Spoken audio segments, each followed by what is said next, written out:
Hello everyone, and welcome to today's stream. I am Mage 1011, and today we are playing some more Final Fantasy XIV, Endwalker. Last time we got decently into more of Labyrinthos, and today we are going to continue on. Tis strange to hear Father spoken of in such a way, but I suppose he would find your view of me. Oh, hold on. This old TV. Sorry, my TV's been on the fritz. It's strange to hear Father spoken of in such a way, but I suppose he would find your view of me no less odd. Much as I'd like to press Theophilin in for more revealing tidbits, we should be about getting back to our tasks. Once forged, an unspecified task awaits you. In the event our, and I quote, promised heap of adamantite falls right out of the bloody sky and into our laps, Master Kokol wishes to be ready to put the proverbial hammer to anvil at a moment's notice. To fabricate these parts, however, he needs the flames in Cole's forge to burn hotter. He sent me to increase the amount of ether being funneled to his furnace. The flow of fire-aspected ether in Labyrinthos is generated by elemental reactors south of here, to which I have borrowed the key. The adjustments will require 2 people to carry out safely, but I can explain the process when we arrive. This is where we part then. We'll see you and Charlie and Hamlet once the amenities arrive, if not before.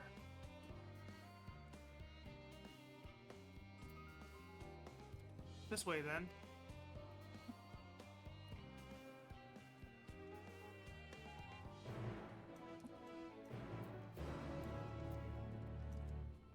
Didn't mean to do that.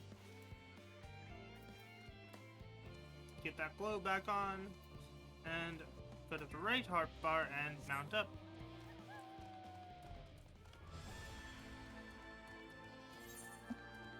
Looks like we're going just south of here.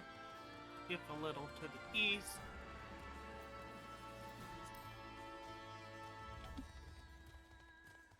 Just as a check, I'm gonna do something really quick. Testing 1, 2. Yep, I'm being heard. I have run into problems before where I'm not being heard, so I had to check.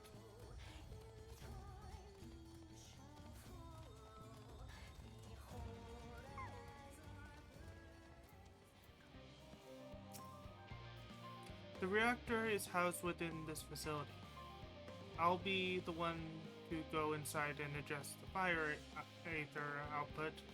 When I do, a rather large amount of water-aspected ether will be issued from the vent at the top. I expect this to attract at least a few elementals, which we would both rather not be drawn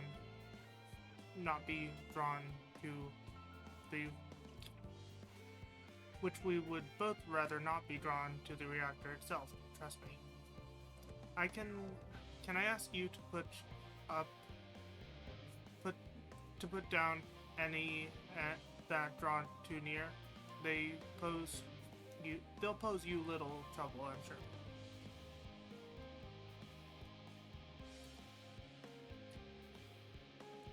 Wait here, if you would.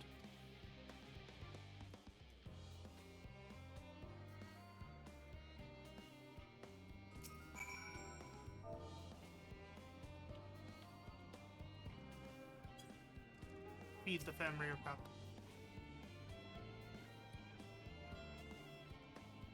And make sure our chocobo is in healer stance.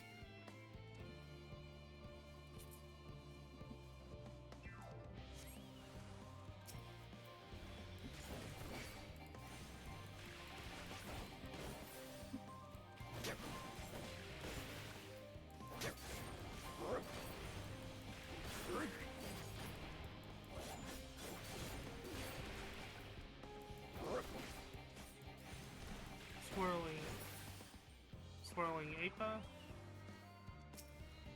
swirling Strike,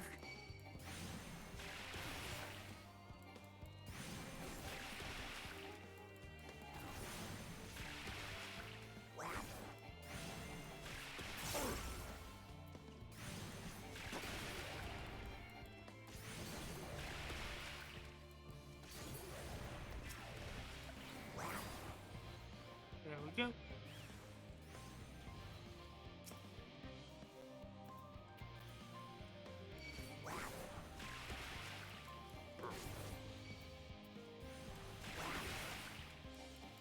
I'll help this guy take care of the same objective.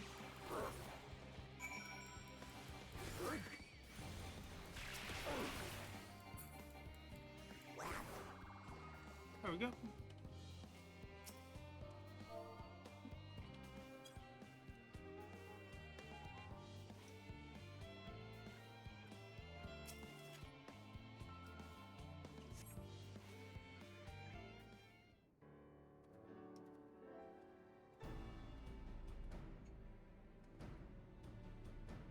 Did everything go smoothly out here? I thought as much. No major complications to speak of inside either. And the water aether appears to be venting properly. I expect Cole will have seen a difference in his forge flame by the time I return.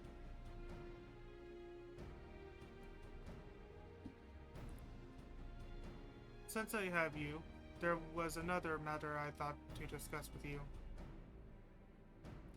Nothing terribly important, merely something I've been considering. Part of this I share with everyone. Part of this I shared with everyone. Yet you, and only you, have been it to help us. As we have established, refined adamantite is a product of Alag, of the Empire's twilight years, in fact. It was a material which saw much use as part of the Algon effort to extend beyond the bounds of this world, Delamid, of course, being the most prominent. Of those who would push further, expand Alex's empire to encompass the heavens and the stars above, perhaps the greatest was the infamous as technologist Amun.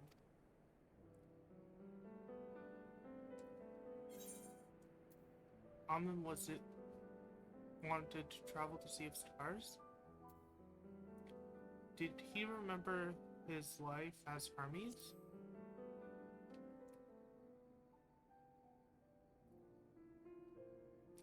I believe he had his own reasons. There is no evidence to suggest that he retained memories of his former life. He only joined the Asians once the Empire was all but dust, as you know. If not his memory though, what drove him to pursue the idea with such fervor? This may seem far-fetched, But what if souls like minds have a potentially a personality, so to speak, a nature, a natural disposition towards which they are inclined? We know with relative certainty that it was the gross descent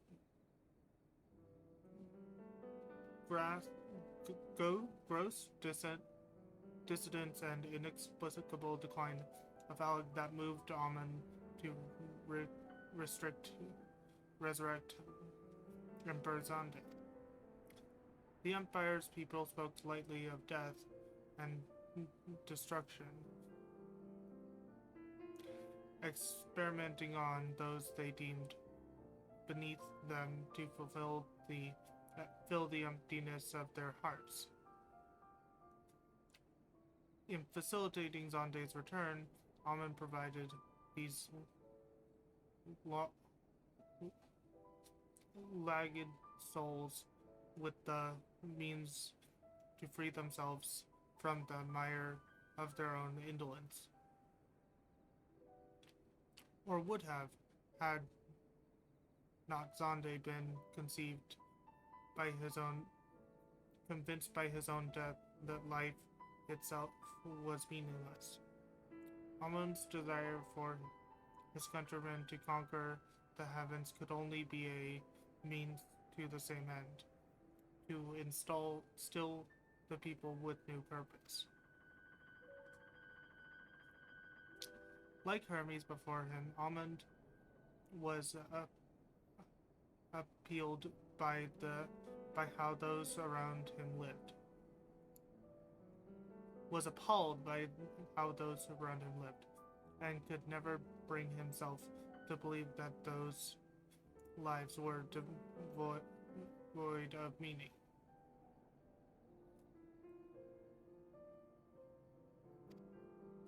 But both of them sought that means, that hope in distant stars. Such is my theory, anyway. Ultimately, it is the consensus of their actions which matter. Their motives are of no moment, and yet, to reach those stars on wings of adamantite, to travel to the ends of creation and beyond, the promise of hope everlasting, that much I do to understand. But enough musings for now. Why don't we see how Cole is getting on?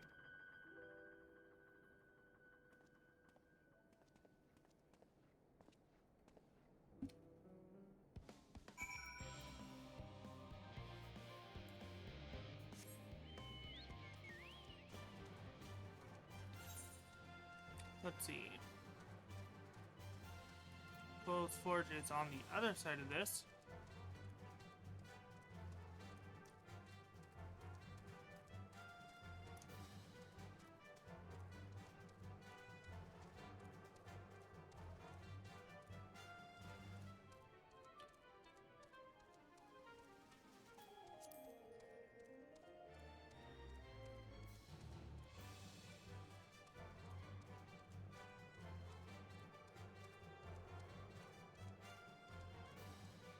I keep forgetting that you guys can't actually see my mouse cursor. Oh, an Aether Current.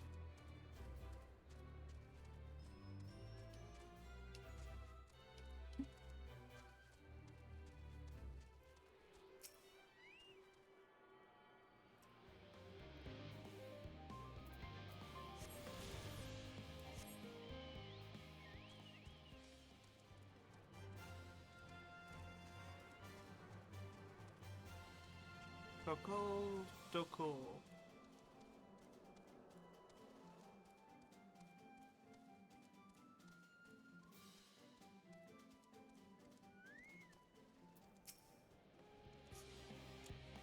I did thoroughly brief Coco on refined adamantite's history. I only ventured to go into the researcher reactor because I was finished and there was little else to do. Hopefully that dispels any misapprehensions that I was kicking out of the kicked out for prattling on. Phew, I can feel those flames ablazing from here. Glad you found someone capable, Graha, but there's not much left for you to do. Unless you can conjure up that refined adamantite egg faster.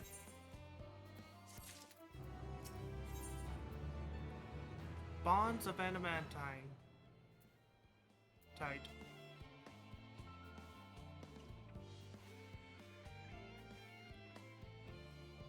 Coco Doko is, as usual, worked up over the Aetherburner. I do trust you to deliver on your promise. I do, only I hate waiting. I want that adamantite. I want it now. Ere we share your impatience, I assure you, and is there truly nothing else we can assist with in the meantime? I wish this sitting around is this sitting about unbearable. Pity the forum frowns on recreational explosions. Well, so long as they can't prove it was premeditated, get you gone. I have mistakes to make. In that case, I suppose I should go and return the key to the reactor. I'll have one more look to make sure that nothing has gone wrong, unintentionally or otherwise. I'm certain there are better uses for your time. However, I will join you in the Charlie and Hamlet and all.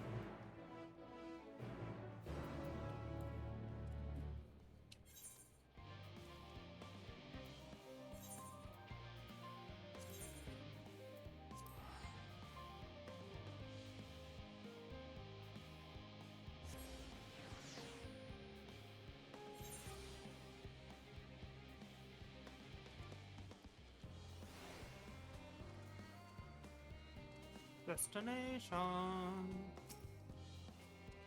If you wait here, your companions are bound to turn up sooner or later.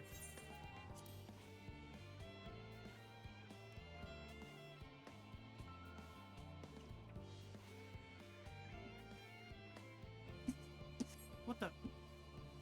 Oh, it's my window.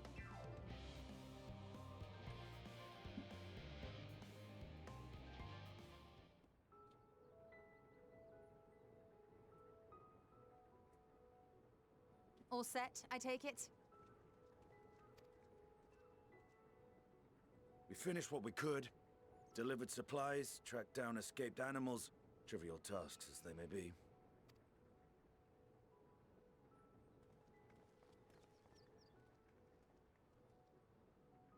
That's enough, don't you think?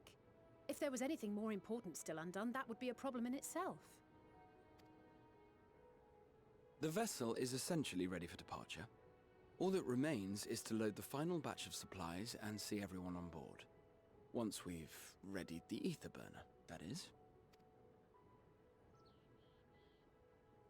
Ah, had a feeling we might find you all here. Our consultations with the Loperites, too, have run their course. Pleased I am to say that our researchers' concerns have for the most part been allayed, though some insist on making adjustments to the very end. For their part, Livingway and her peers have graciously offered to stay and keep the people company, lest any lingering queries go unanswered. All that remains is to wait for the refined adamantite. Alphino, are you there? It's me, Cryle. Your special delivery has arrived. Round up everyone and come to the harbour at once. Speak of the devil. Let us go at once.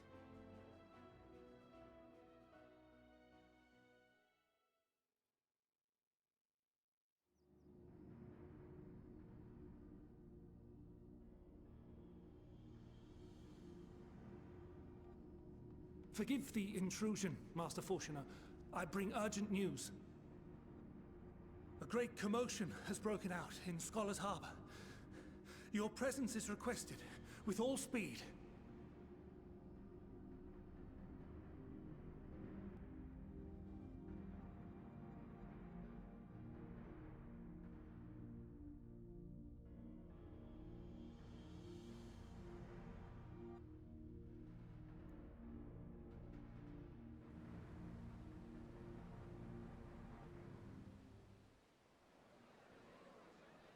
Now, where might this delivery be?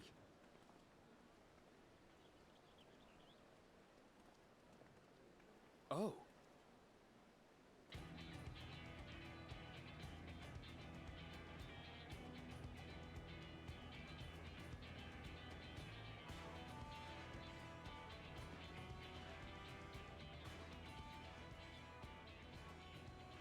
I'm sure it's very important, but we cannot accept these without the proper permits. By the 12! Surely, these can't all be.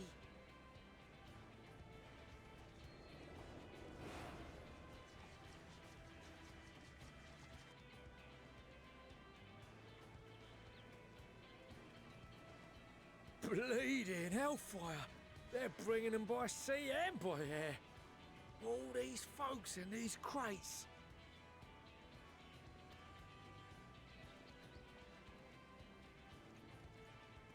And more on the way.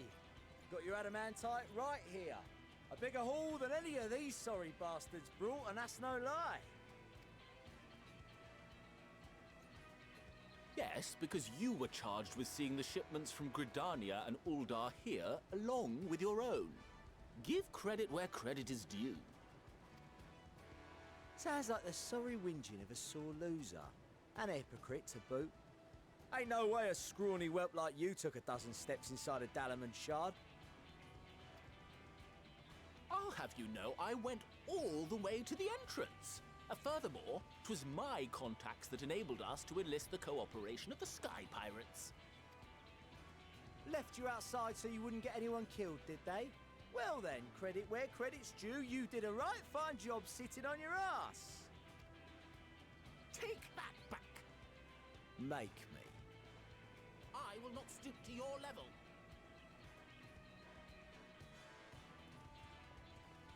My, what a grand welcome party. Hancock and Soroban. We come bearing relics both sacred and Allagan, as well as a few other gifts that may be of help, to be presented with best wishes from the Eastern Alliance. I myself have come with a sacred relic of Rayson Temple. 'Twas passing fortunate that Senri's dango craving brought us to Kugane. We arrived precisely as Hancock was making his arrangements. Upon learning of your need, we made haste back to Hell's Lid, with our dango, never fear, and consulted with the other auspices. All consented to the lending of Tenzin's legendary Phoenix Blade for this noble cause. Suzaku and Seiryu were nevertheless worried that it might be lost in transit, however, and insisted upon accompanying me to Onokoro, where I had intended to entrust it to our Confederate allies. I thought instead to give it over to Hancock when we chanced to cross paths yet again. But alas, Seiryu remained ill at ease, and ordered me see the blade into your hands personally, or die trying. We did, of course, need quite the impressive vessel to get it all here in time. Fortunately, our majestic associates have been more than helpful. 'Tis an honor to join the Warrior of Light on another adventure, they tell me.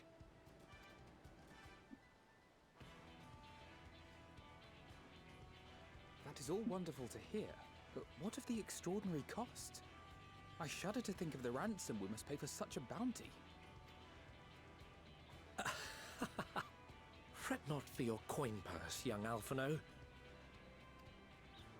Lord Lolorito looks ever towards the profits of the future, and thus the East Aldenar Trading Company went to some lengths to reduce the financial liability. And since the Scions funded the entire venture, not a gill need be rendered up in compensation. Everything is already yours. We funded the venture? When? Don't let the name fool you. This coin keeper knows a thing or two about spending.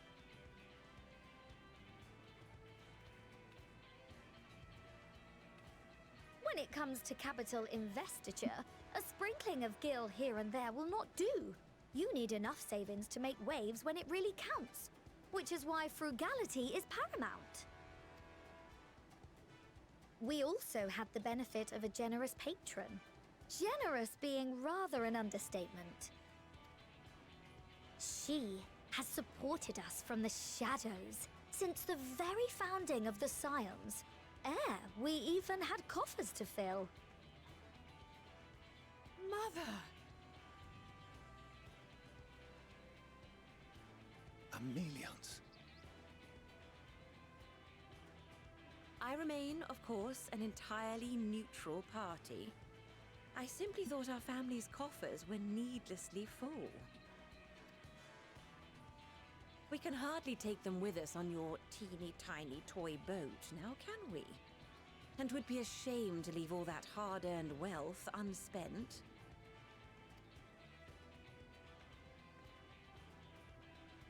Waste not.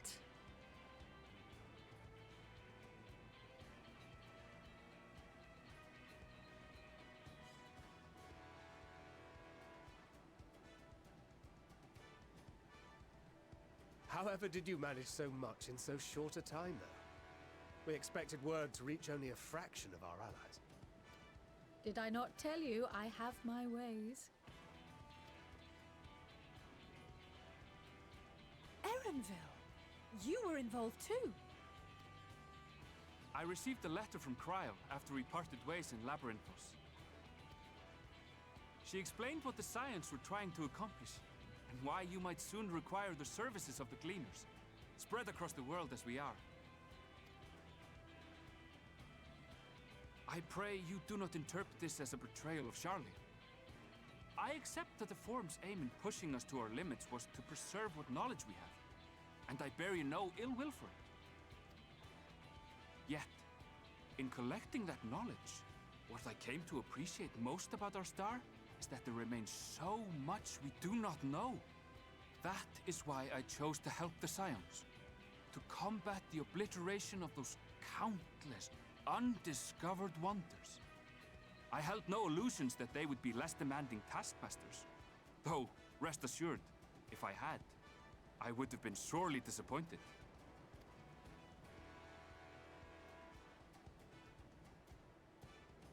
To make a long story short, the whole of the guildship cooperated to ensure your call was heard far and wide.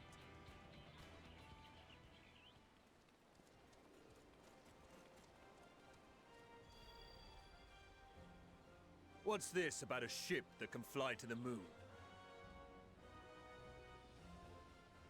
And why didn't you mention it sooner? The one time you don't beg my aid, your problem's a bloody ship that can fly to the moon! Sid! You brought the team. Of course. Garland Ironworks' finest. You need only point us towards my new favorite ship. Oh, I nearly forgot. We stopped by Whirlint before coming here and picked up a package from Gaius. He's still of the mind that actions make for better penance than words, contrite or otherwise, so we offer none of the latter.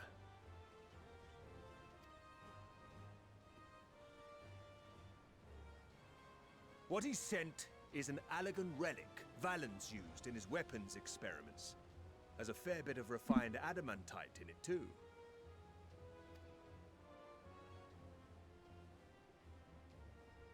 As you like us not suspect, we've also brought adamantite for Mordona's Dalamud shard.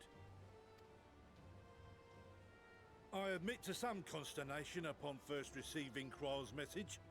So few scions remain at the Rising Stones now. Far too few for such an expedition. However, the Gleaners were able to secure us reinforcements. Idleshire's treasure hunters, not least among them.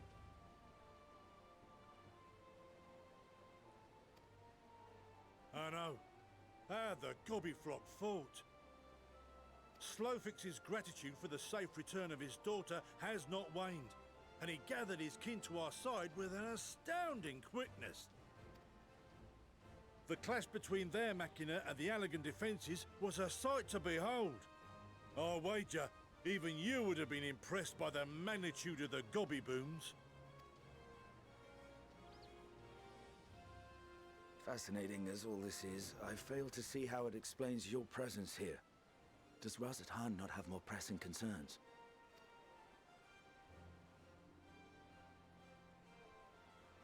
We do.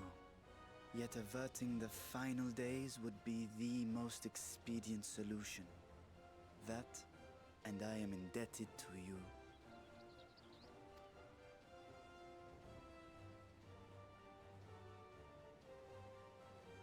Though they chose to take their leave of Thavnair, those you saved in Galimund remain my people. My gratitude is beyond words. 'Tis appropriate that I aid you in kind. If in the doing we bring salvation to others of this star, so much the better. You will recall that I spoke of my father, Midgard Summer, and his journey across the great expanse. As he traveled betwixt the stars, his resplendent scales drank of the ether in those nigh empty surrounds, and imparted to him the strength to persevere. Thinking they might further your cause, I called out to my kin for consent. Ashdaya's answer was silence, as ever. Tiamat and Ffxiv, however, responded favorably to the suggestion. My sire, too, stirred from his slumber long enough to speak and say, "Very well." Thus have I brought you his own worm scales. Fit them to your purpose, and seek a worthier fate for us all.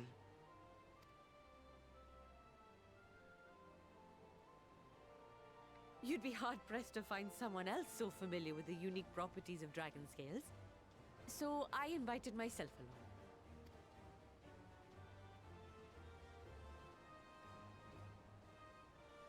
Bugger me, this is so unbelievable. I've gone right back round to believing it again. Forget a 6% gain in efficiency. With all these goodies, we could get 7, no, 10, no, 14 bleeding percent. Think of how far we could go. What we could do with that much power. What we could blow up. If Kokol is duly convinced, then it must be true. In which case, the Scion's end of the bargain has been fulfilled. Would you not agree?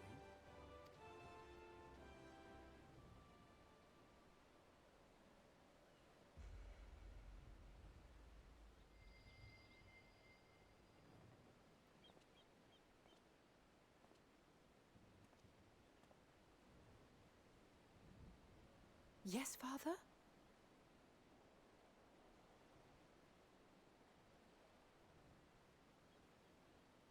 I know not what you seek of Hydaelyn, nor for what purpose you would take command of our ship. Yet this much is certain. To do so will be to dictate the fate of this star and the lives upon it. The lives of each and every creature, in their magnitude and their fragility. Do you understand? And are you prepared? We have seen and we have felt how much each life shapes this world. And so we are determined to abandon none. We understand what is at stake, and we are prepared to bear this burden.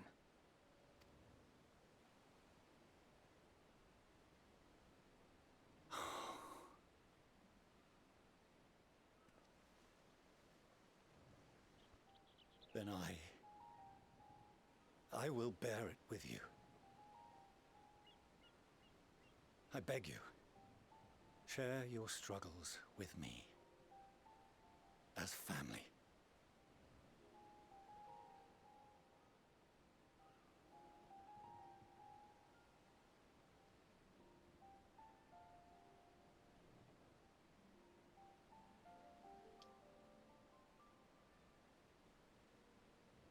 You grasped my fingers with such tiny hands the day you were born. I thought my heart might burst. 'Twas love and happiness beyond expression. Overwhelming, and a conviction so powerful that I trembled with something close to rage. I had heard the final days foretold. I swore to myself then and there that I would not let them steal your futures.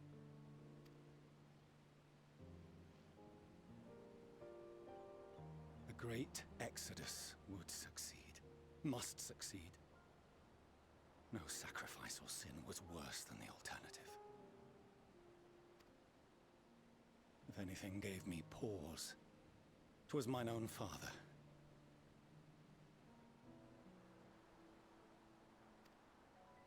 The Archon Louisoix openly decried Charlian's policies, a perspective which I regarded with increasing disdain as I grew older. Yet even as part of me thought him a fool. Perhaps I also hoped that he, of all people, would devise a brilliant means to save my children. A naive hope, but stubborn enough that I could never bring myself to keep you apart.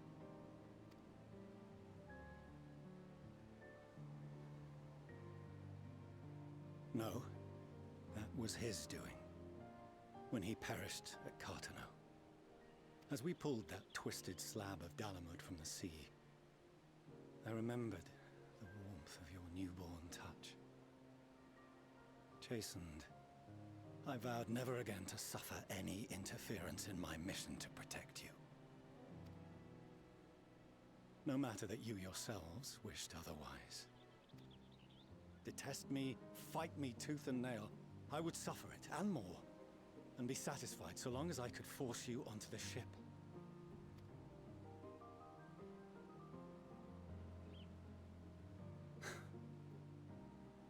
I was wrong. You two have grown so much stronger and so much wiser than I dared dream. You have earned the right to walk your own path, and already begun to do so. Oops. Oops, sorry. Good. Because there are things we care about, and people we love, and none of them is replaceable. Not a one. It cannot have been an easy journey for you to have come so far. We shall be glad to acquaint you with the finer details someday, once this danger has passed. All that we have seen and heard, that we have felt and learned in our travels.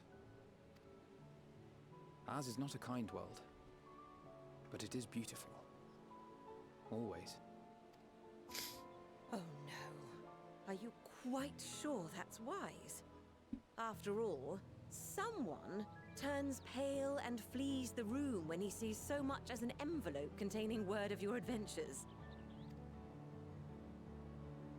Whatever will happen if he learns what you were really up to? Amelians.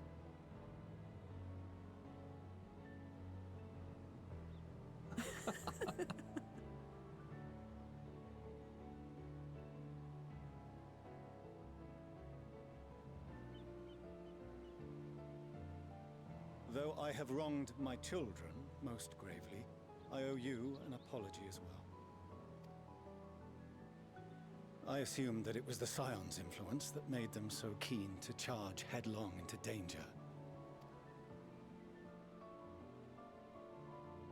Yours, in particular. I see now that said influence instead brought them together with the many fine people gathered here today. In which case, I hope you continue to guide them.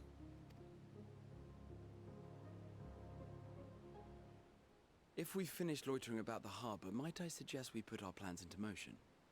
People are beginning to look confused. Perhaps you can spare a few words ere they resume the tedious lugging of cargo. You've no small number of friends and admirers here, after all.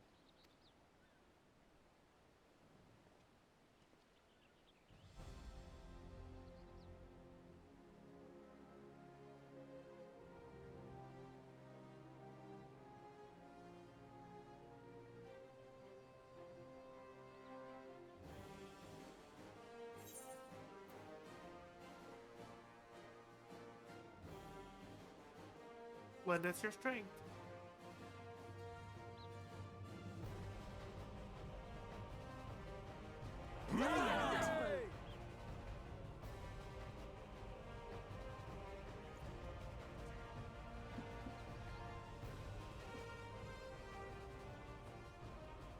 Your assistance is appreciated.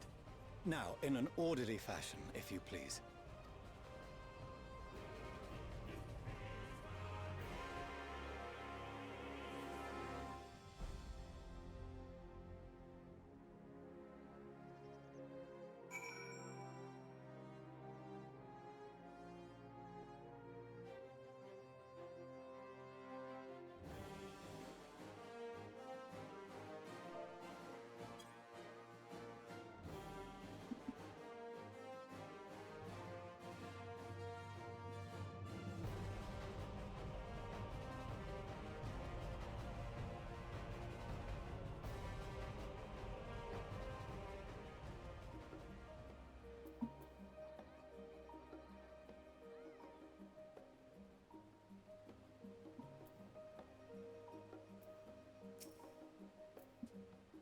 I had no idea how massive a weight it was until he lifted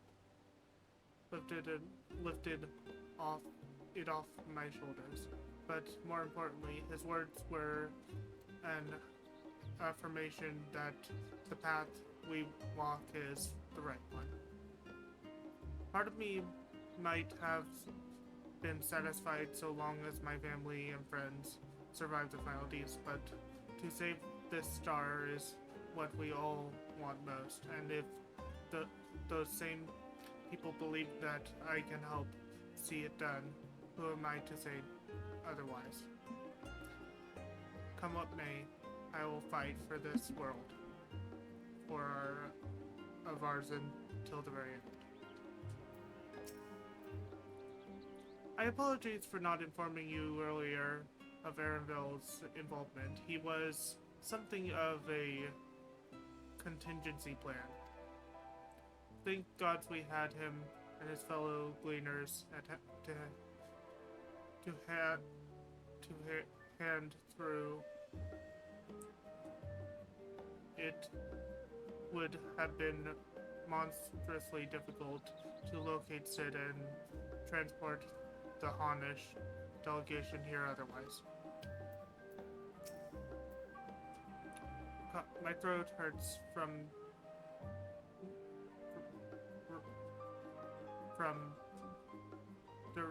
directing so many people to Labyrinthos, but that only proves we got our money's worth. Oh, Tataru never change. I can't wait to see what our friends from the Ironworks do with the ship.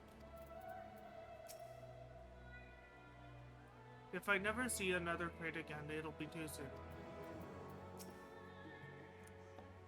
Unaided, we Scions could never have gathered such a bounty. Refined adamantite relics, scattered and ancient, sacred and ancient alike. I find myself quite overcome. Lise sent a letter along with Gridania's contribution. It seems she traveled there to aid in their adamantite recovery. Eventually, journeying to Gridania was quite the trial, as was getting into Dalamat Shard, as was reaching its depths. I suspect she will have few kind words to say about the Algons when next we meet. The time has come to claim our prize. Are you prepared?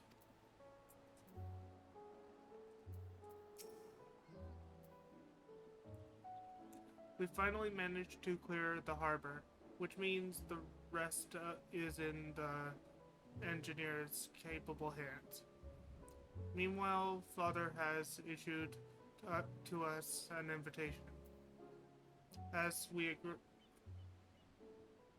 was agreed, he will reveal the means by which Heidelin may be contacted. We are to meet him at Aporia when we are ready. Given the vital knowledge she holds, I suggest we leave without delay. It transpires, however, that the forum's method for speaking with her is not without risk. I am curious to hear what those might entail, but regardless, be warned. Most of those who arrived with the adamantite have offered to stay and see to any remaining tasks that need doing. The forum has already asked for my assistance in overseeing the process, so you wouldn't worry about a thing. Thank you, Tataru. We're off to Aporia then.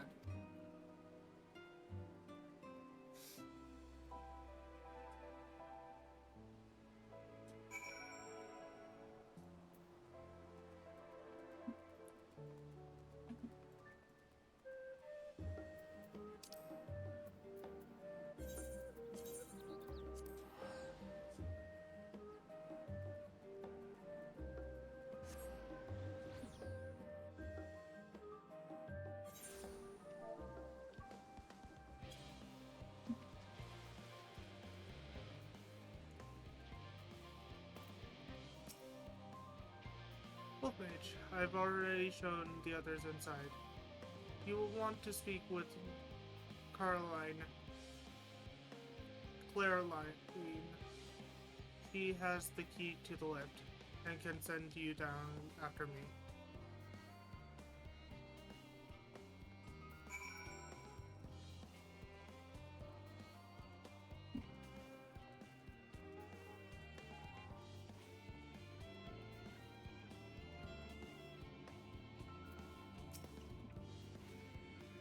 You're with Master Fortunaut, yes? Just step inside the lift here.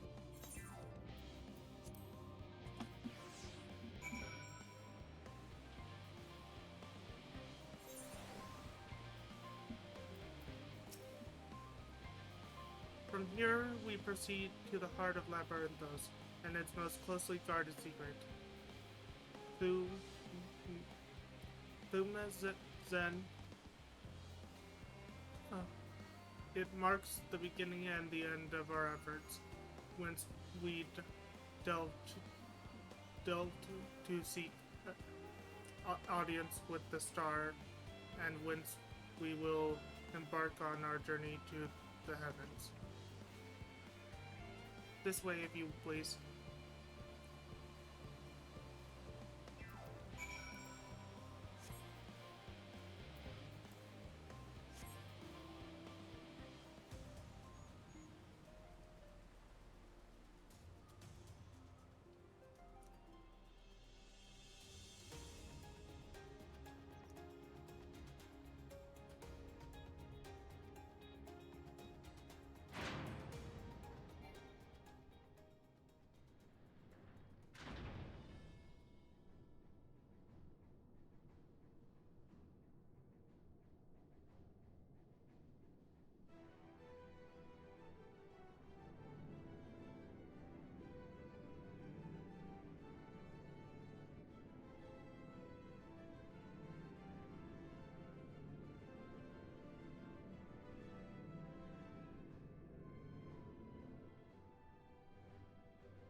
I bid you welcome to Ffxiv. Direct your attention towards the center to behold the ark over which we have long labored.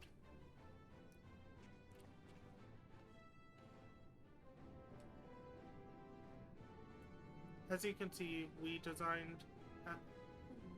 was designed as a maximum medium-sized craft to the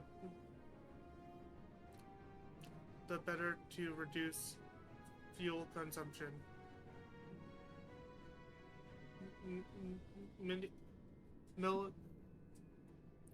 Miniaturized magics have been applied to its interior to ensure that the thrust and weight ratio does not place too great a limit on the freight capacity.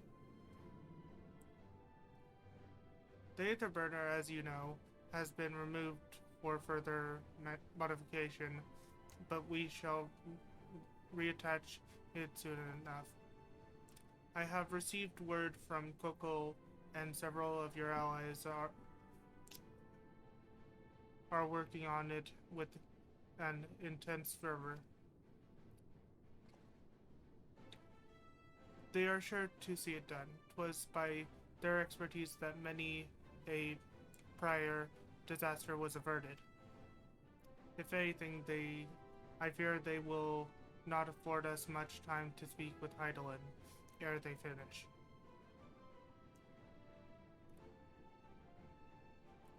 Point taken, let us move on.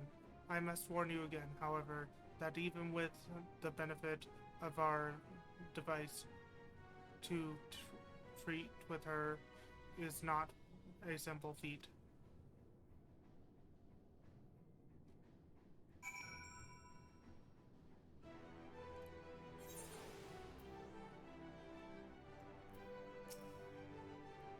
I can well imagine the zeal with which they're working on the Aether Burner, and all I can say is that I'm glad we have something to do other than get in their way. Once it's ready, we'll see to it that the ship is put to good use. We must learn of Hydaelyn's greater plan. We can only hope that she also knows the current location of Medion. And we can do neither if we do not focus on whatever trial awaits us within. You feel it too, don't you? The airship is impressive, but it pales in comparison to the vast potential power with it beneath our feet. It would seem enchantments most advanced have been woven into the airship's into the ship's bones. Wolfson and Bilwena. Goodbow. Hello, Eddie. Were doubtless called upon for their expertise in teleportation magics. It was an Algon who first combined the mechanical and ethereal sentence into revolutionary disciplines. Given that this airship is nothing short of technological marvel in that precise vein, Algon salvage should suit it well. I doubt this is what Ehrenville meant when he said that there remains much we do not know, but I still can't believe everything that was hidden underneath the city this entire time. To think how many generations labored for this end, and that we aim higher still. We must spare no preparations, and that means speaking with Heidelin no matter the cost. If meeting with Heidelin proves difficult even for the Forum, then perhaps I... Oh, 'tis an unformed idea at this phase, I'm afraid. I will duly inform you if anything comes of it. I have done what I can to impress upon you the gravity of what lies ahead. Are you prepared?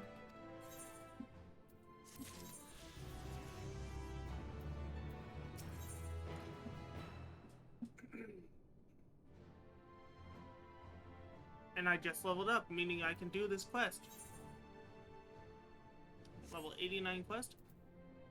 Fortunate, her children all in one. Fortunate is ready to lead you to Heidelin at last. We make for the lift at the center of this chamber. Come.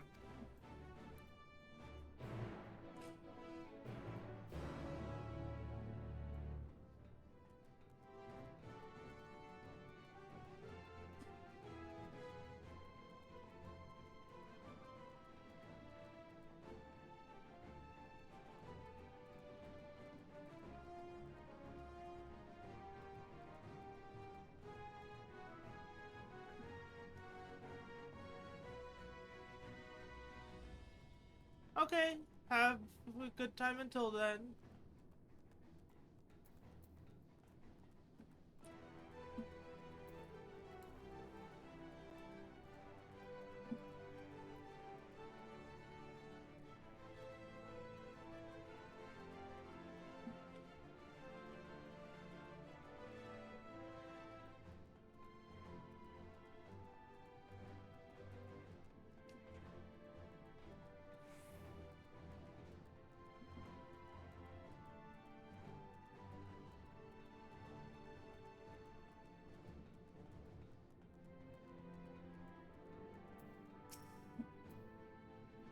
The Aether here is more brilliant than I've ever seen. As a means of communicating with the heart of the star, 'tis just disappointingly mechanical in design. Am I the only one feeling terribly nervous? Really not. I doubt there's anything worth worrying over, not for Heidelin's champion at any rate. They must employ a full cohort of engineers. Just to maintain this lift. This doesn't strike me as particularly dangerous unless one is afraid of lifts. With the ship in the way, I didn't even notice this here.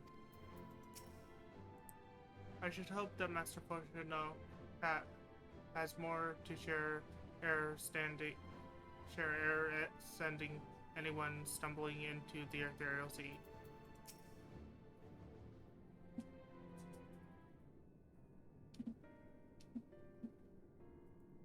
As you know, alongside our physical world exists an ethereal plane, what we refer to as the ethereal sea. At the heart of the star, the physical and etherical are one and the same. Thus, the deeper we go, the easier it is to becomes to pass between said planes. We utilize this pinnacle in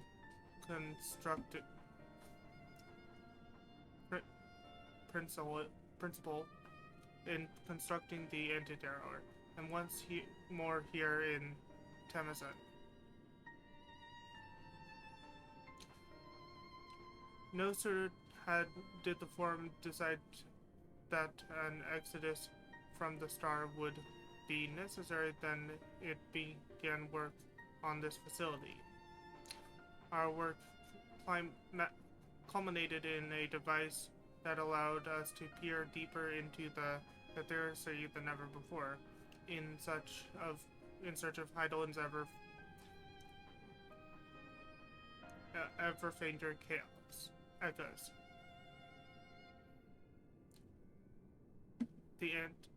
The Antescope. And you communicated with her through this device. For a time, yes, but since the Southern Thunderbolt calamity, it has been rare to hear even a whisper. If you wish to reach her, you must journey closer to the center of the star than we've ever dared, beyond the Antescope. Even so, I make no guarantee that you will find her, nor of your safety, not so deep in the ethereal sea. We understand, but if we are to deliver this world, we have no choice but to try.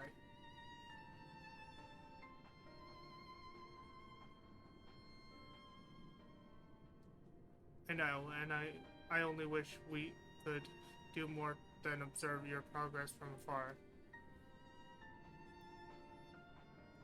The Antescope ocular lens by which we may peer into the ethereal sea without placing ourselves at hazard lies above us. Through it we can watch and guide you. In those swirling depths, there are pockets of aether so dense and turbulent that they can unravel one's soul. If we determine that you are at risk of coming into contact with such a pocket, we will recall you with teleportation magic. To that end, it would be best if one familiar with the composition of your souls remain here to assist in assessing the said risk. Otherwise, there is an increased probability that we will extract you too early or too late.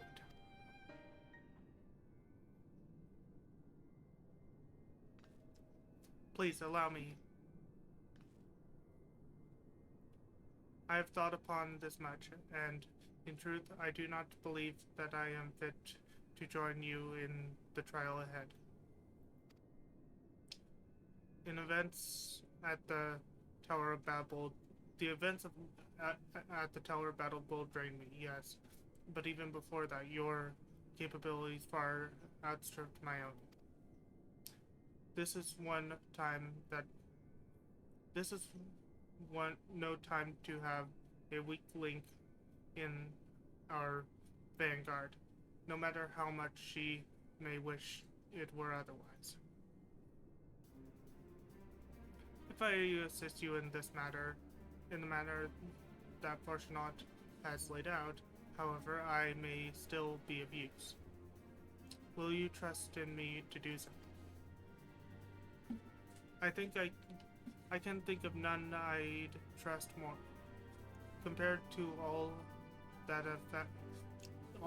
effort you put into keeping us alive when while our souls were in the first, preventing us from dissolving into ether on a single expedition ought to pose no challenge at all. And even if we did, I expect you would hunt us down and restore us to health somehow.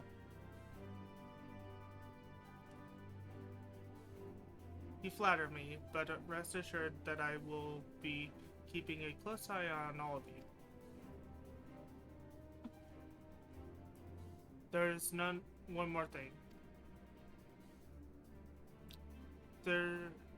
Those in ages past referred to the ethereal sea as the underworld, our final resting place. In its embrace is memory washed away, leaving only the purity of one's soul, or so we believe. Yet what is of these memories? Few think to ask what becomes of them, cast adrift on the ether tide. Some hazard that they linger for some time, those associated with strong sentiment in particular.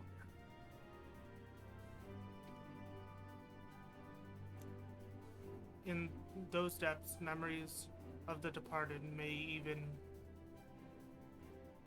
coalesce around you for hatred or for love. Thus do I caution you to be wary, but also have faith. Remember those who did gladly extend a hand to you, that they may lift you up once more.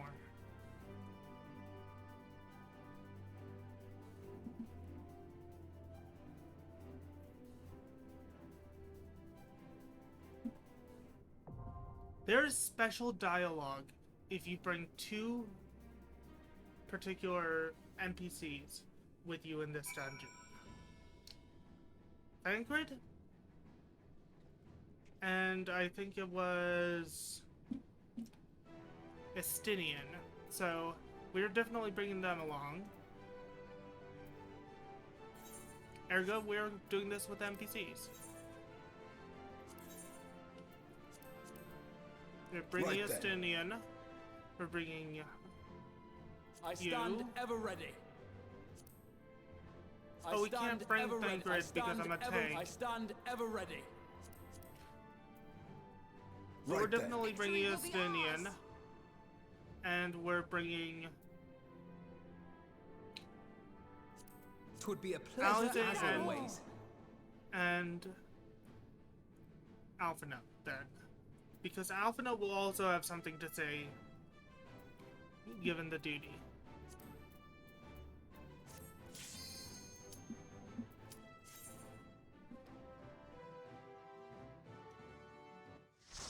The Aether Scope.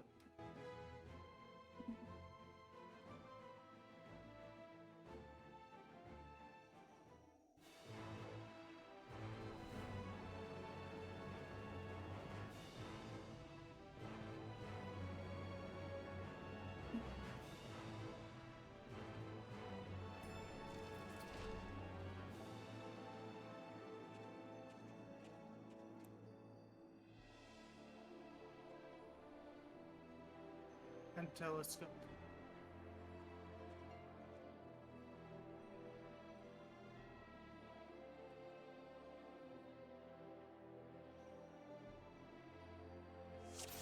All seems in order with the lens, and I trust you can hear me. Those things are pure malcontent, the residue of lives unfulfilled.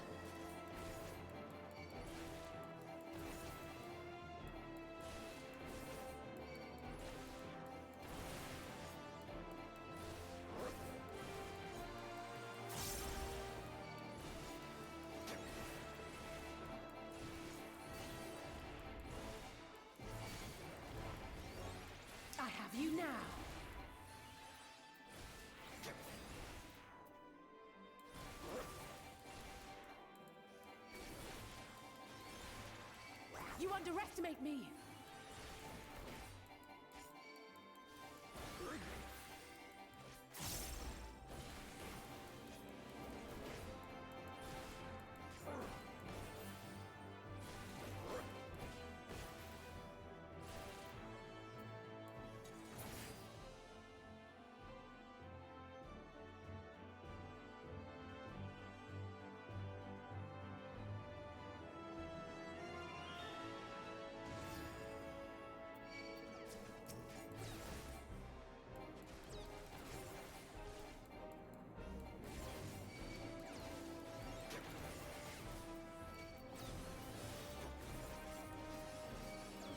You cannot stop us!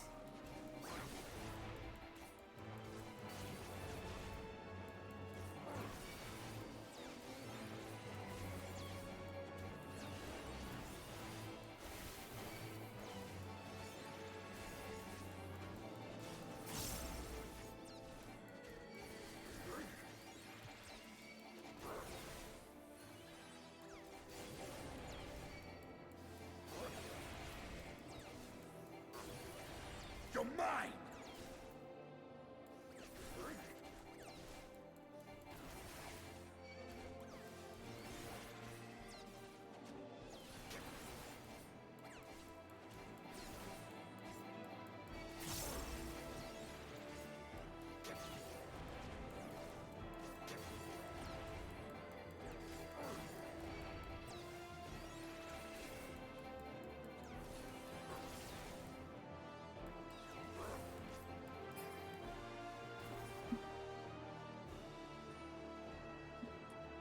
Look, we're going this way.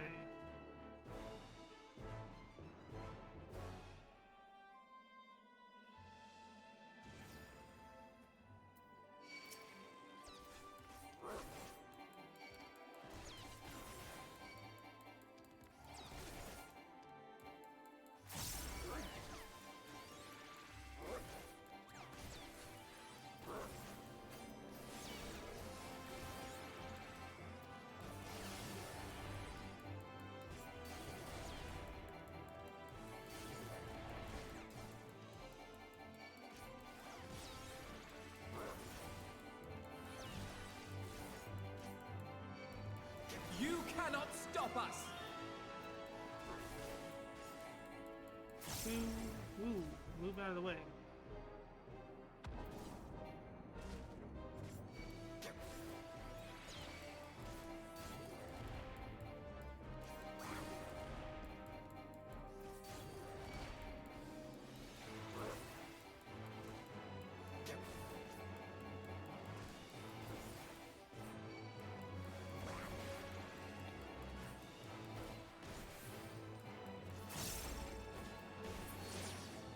There we go. Next wave.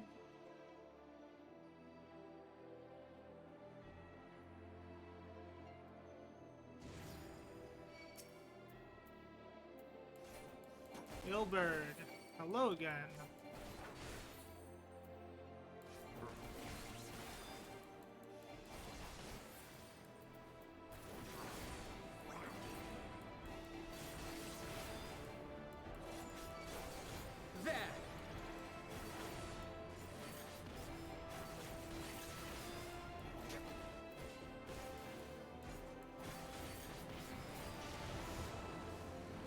Whoop.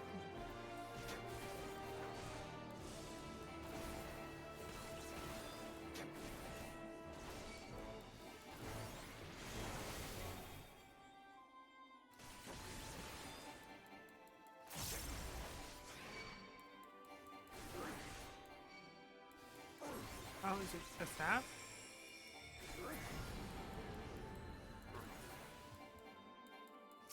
Oh, Ariandra would have something to say. Thank you as always. That is... Actually... That is... No, that was Louis Swap.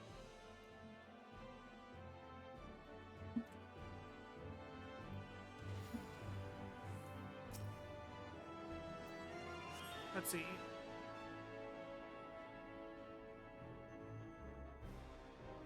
cannot take this from me. Never will I surrender my devotion, my love. Her remnant is bigger than she was.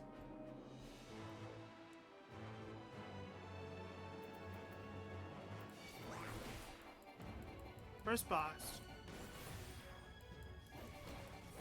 For those who don't remember from ARR, this is the White Lady.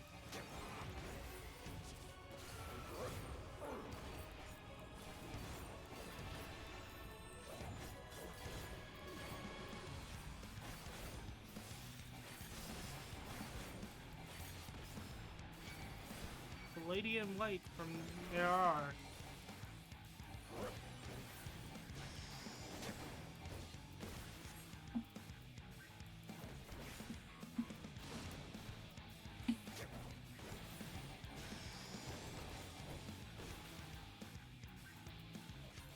You're mine!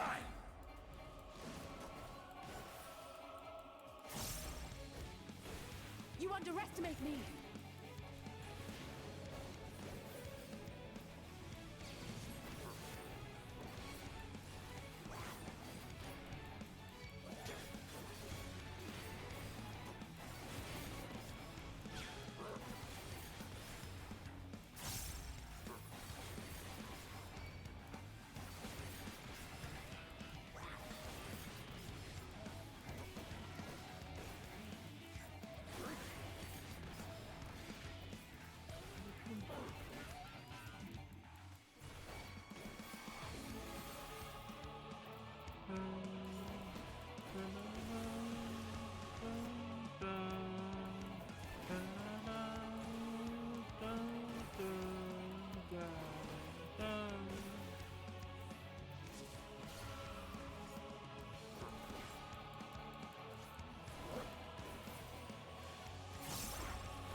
Bear my pain unto my enemy. I have you now. Like, not again. Never again will I yield to you.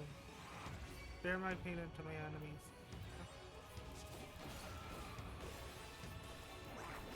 On guard.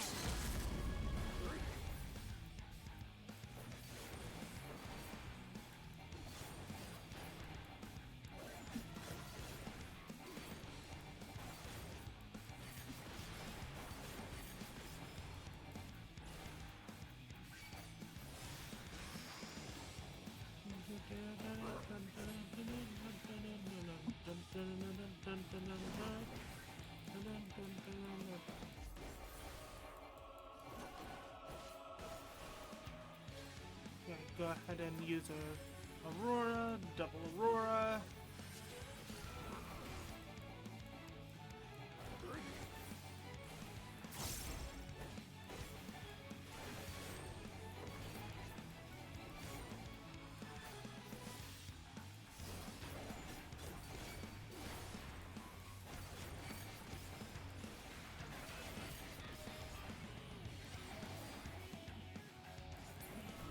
There we go.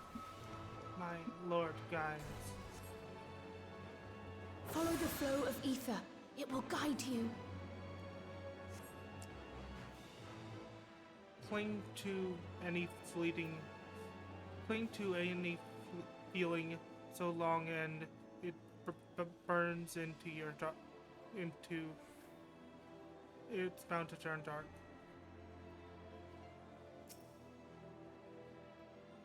I am targeting Estinian.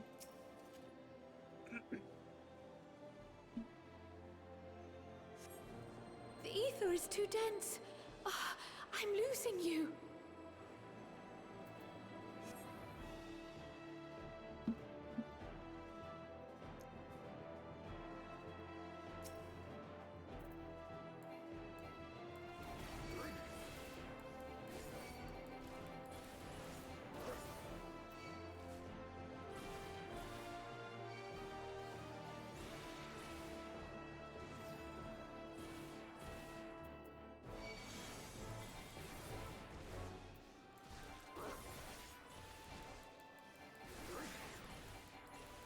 rest of... That's whom Bree does.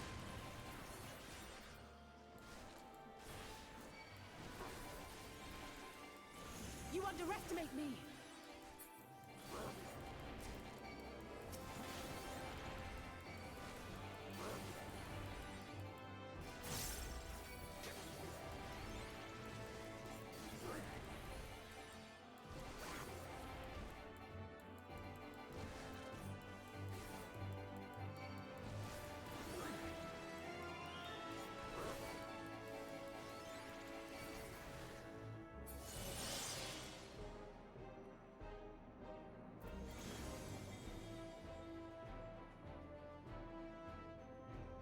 Knight's memory.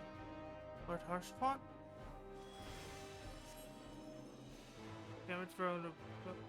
Damage up, vulnerability down. Nice.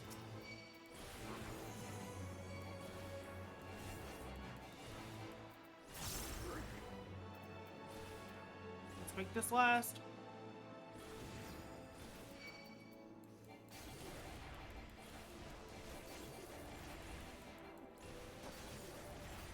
You underestimate me!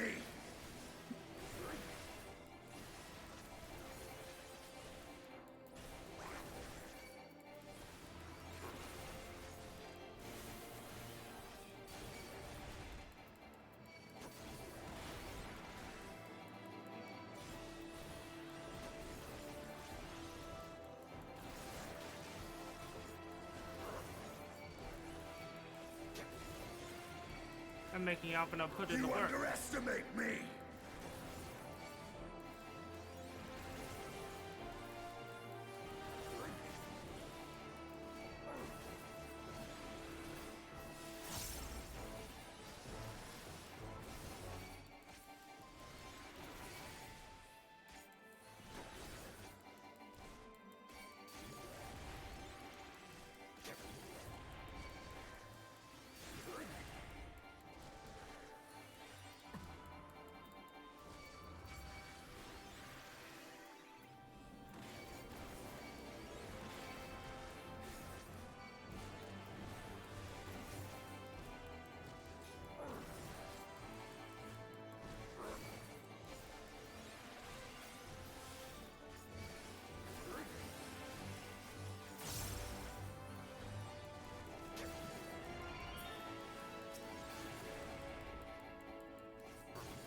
You underestimate me!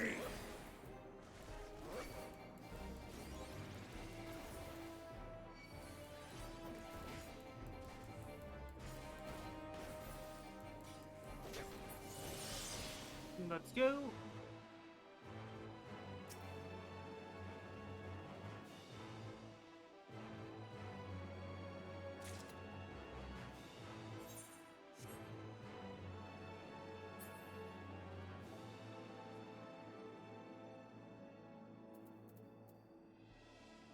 Now keep his hope alive. As my life belongs to the Empire, in death I shall serve. Gaius no longer wishes this of you. Perfectus. In death I shall... Oh.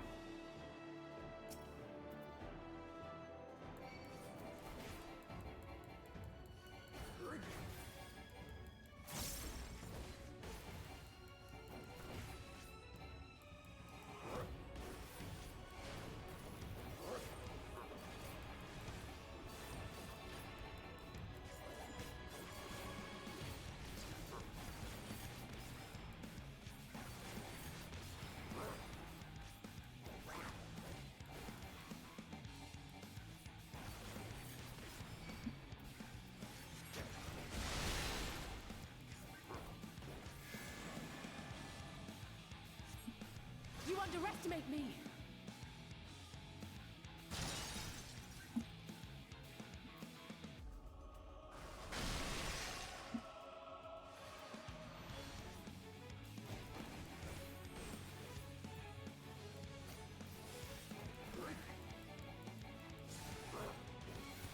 You underestimate me! will fall. The Tartarus.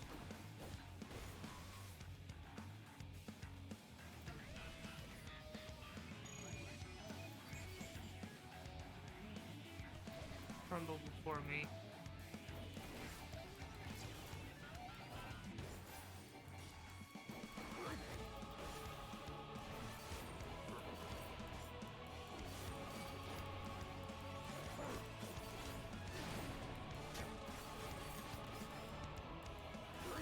I have you now.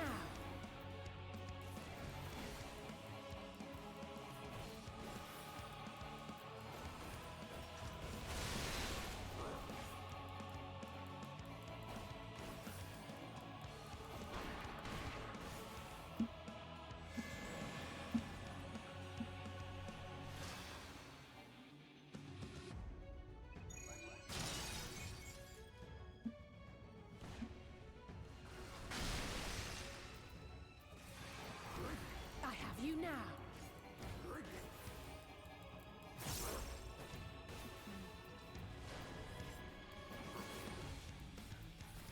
You underestimate me. On guard. On guard.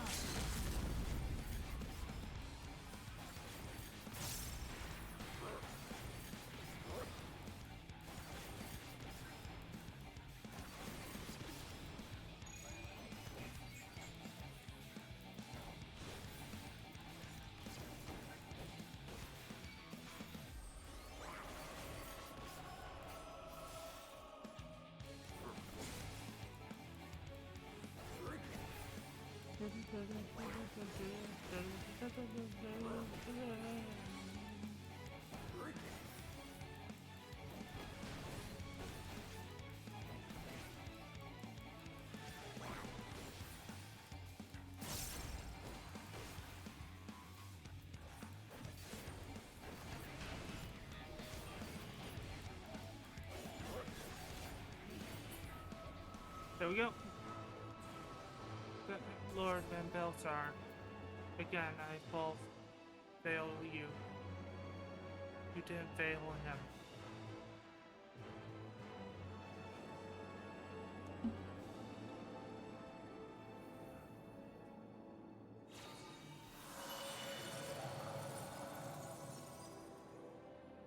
Look at the crystals. Look, the crystals.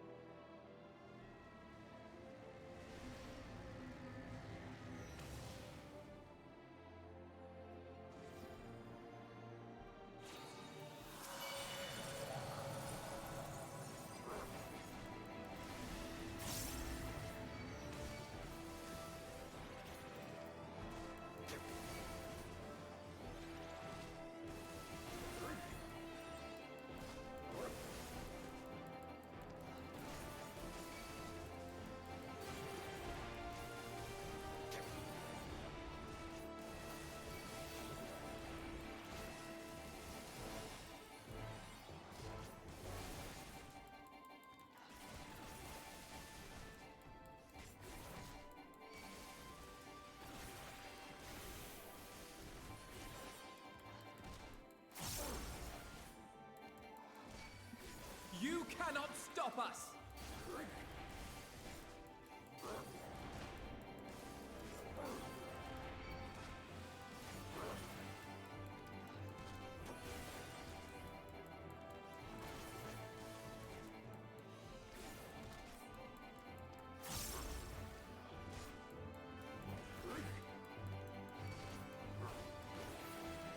You're mine!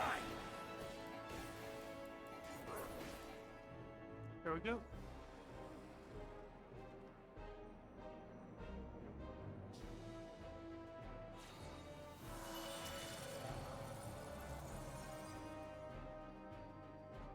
Another... You don't... our antecedent.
There we go.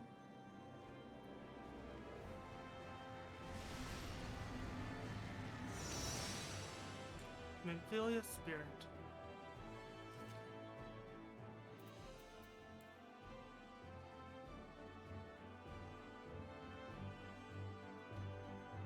We will make you proud.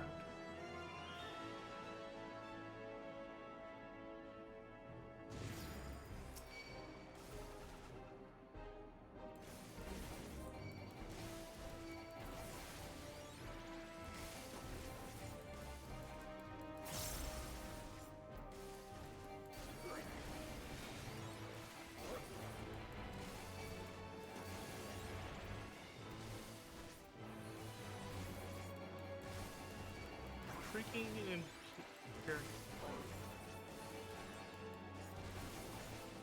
You underestimate me!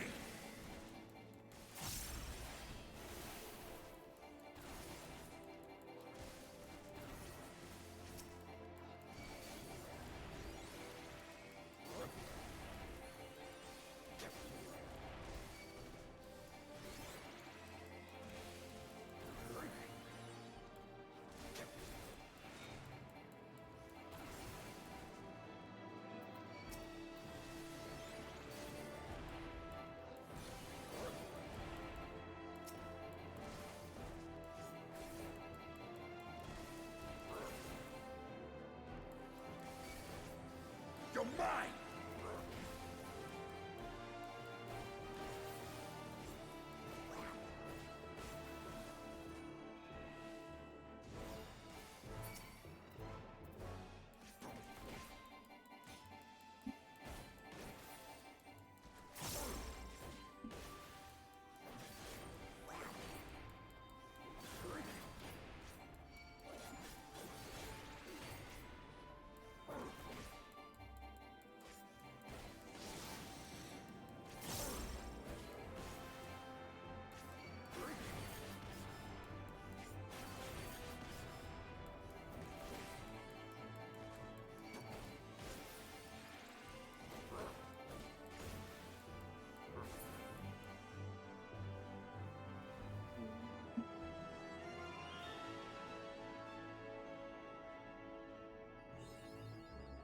Mapping the realm. So bold, so headstrong, stubborn to the last.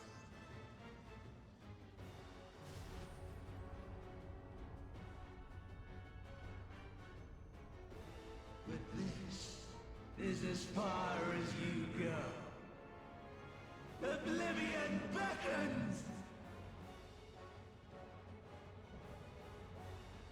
Sundered Soul. Amon the Undying.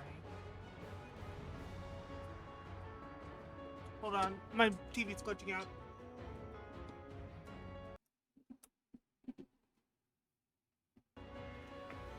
There we go.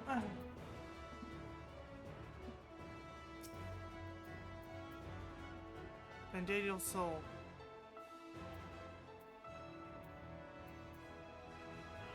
Many faces have I worn, but this is my favorite by far!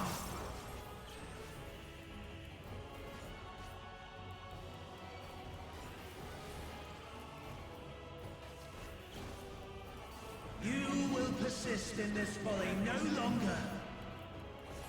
You underestimate me!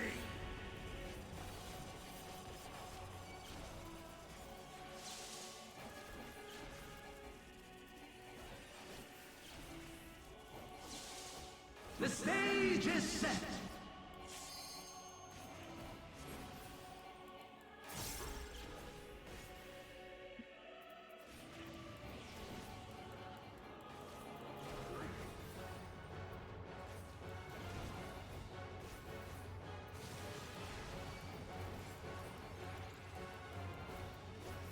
You underestimate me!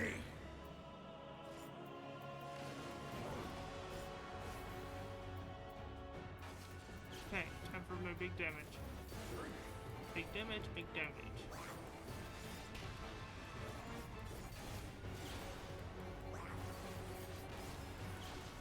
Let the curtains rise for the main attraction!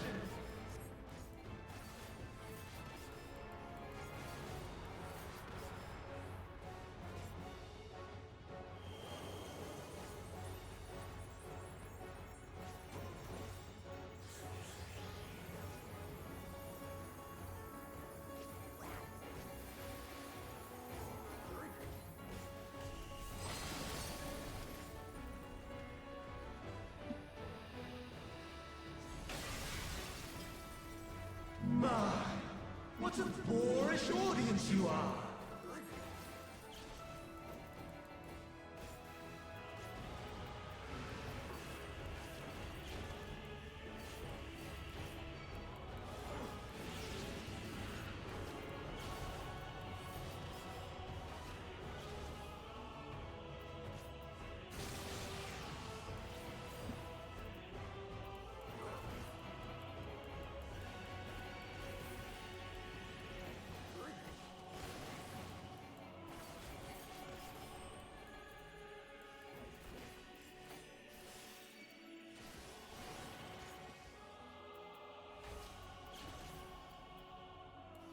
You're mine!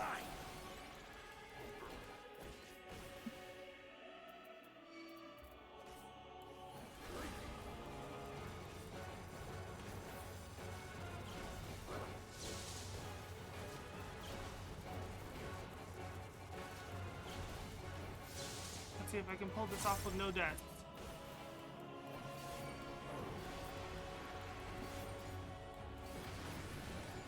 I have you now.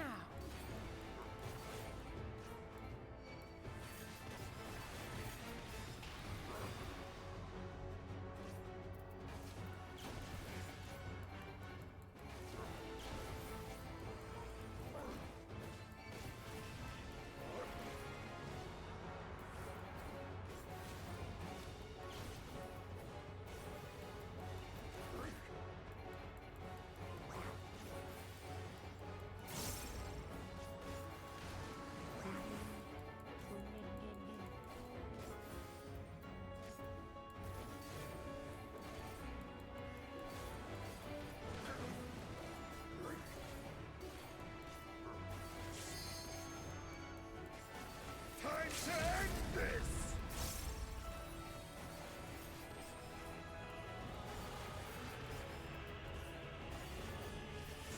You cannot. Oh, I got blasted.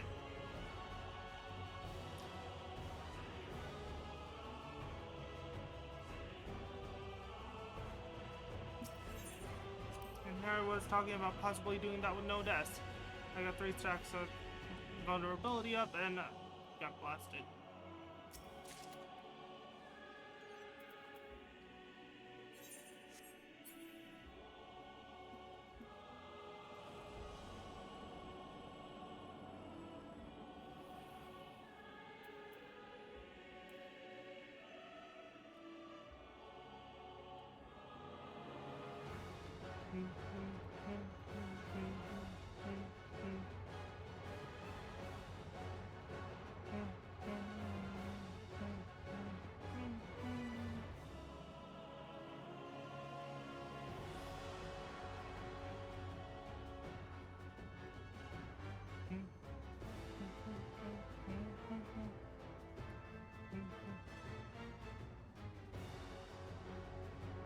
What is this, the 3rd time we fought Pandaniel?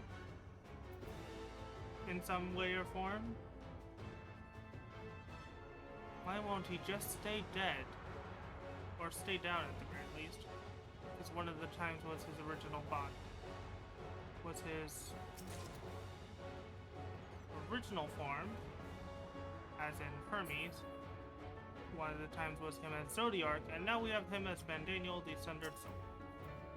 We fought him 3 times. Many faces have I worn, but this is my favorite by far!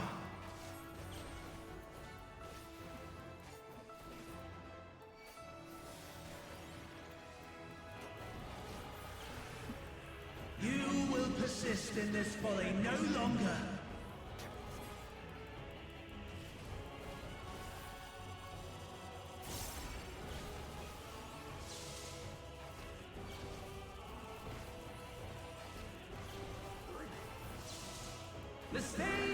set! You underestimate me! You're mine!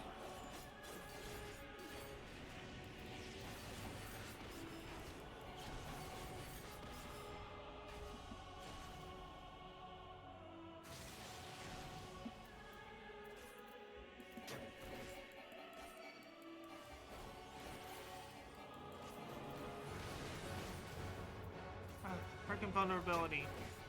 It's gonna be in the bane of my existence. Because I can't read it very well. There!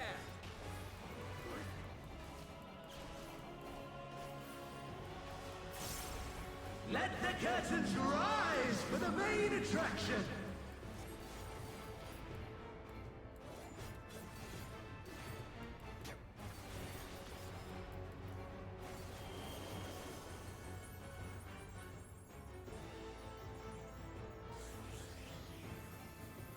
There!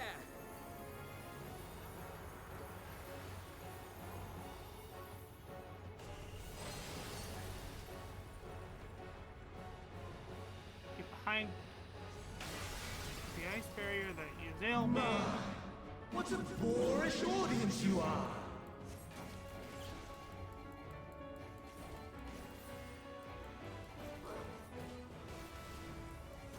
You underestimate me!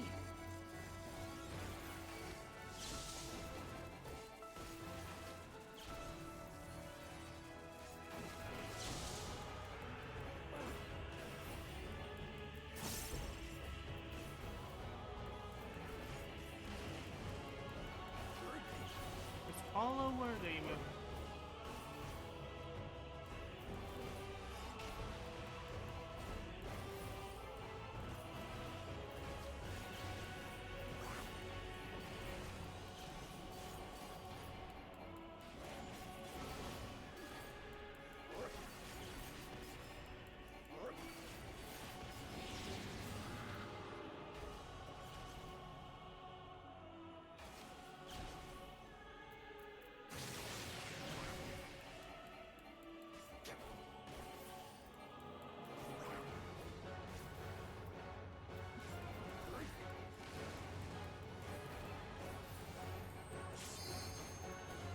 This will hurt.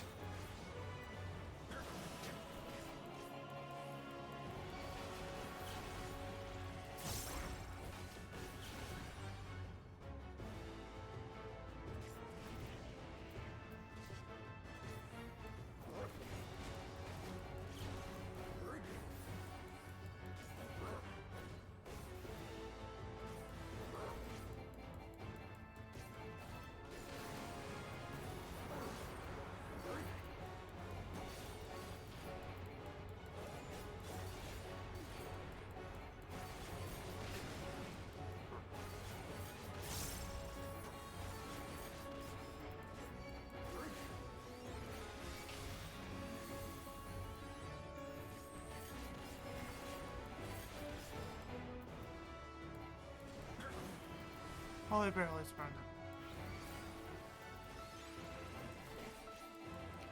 Okay. I have you!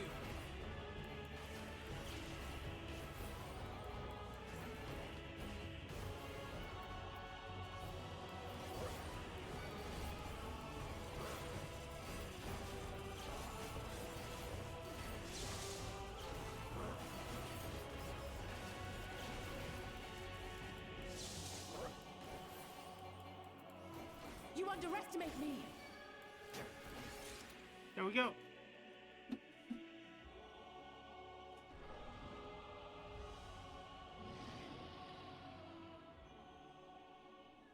Lies!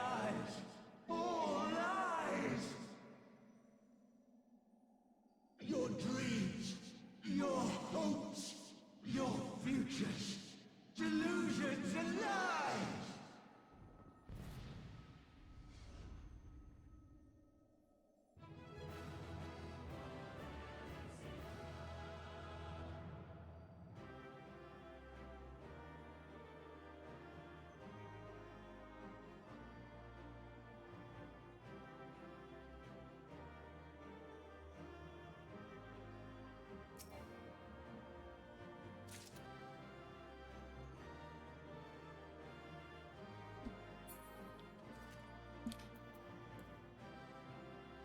my start going for this.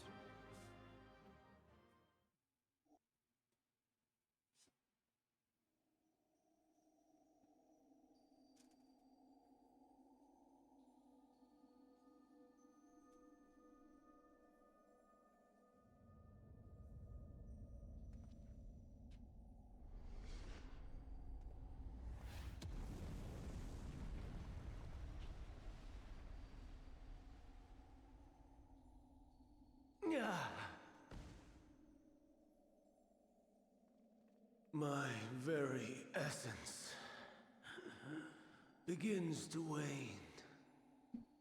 Sweet, sweet agony.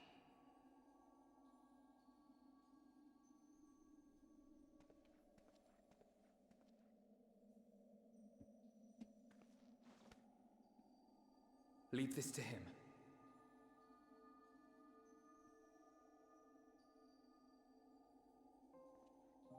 Come to deal the coup de grace. Good. Watching you struggle against the inevitable is bad comedy. Erase me from existence, soul and all.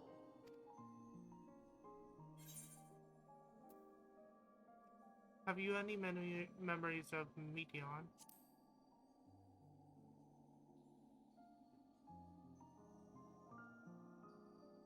How would you know that name?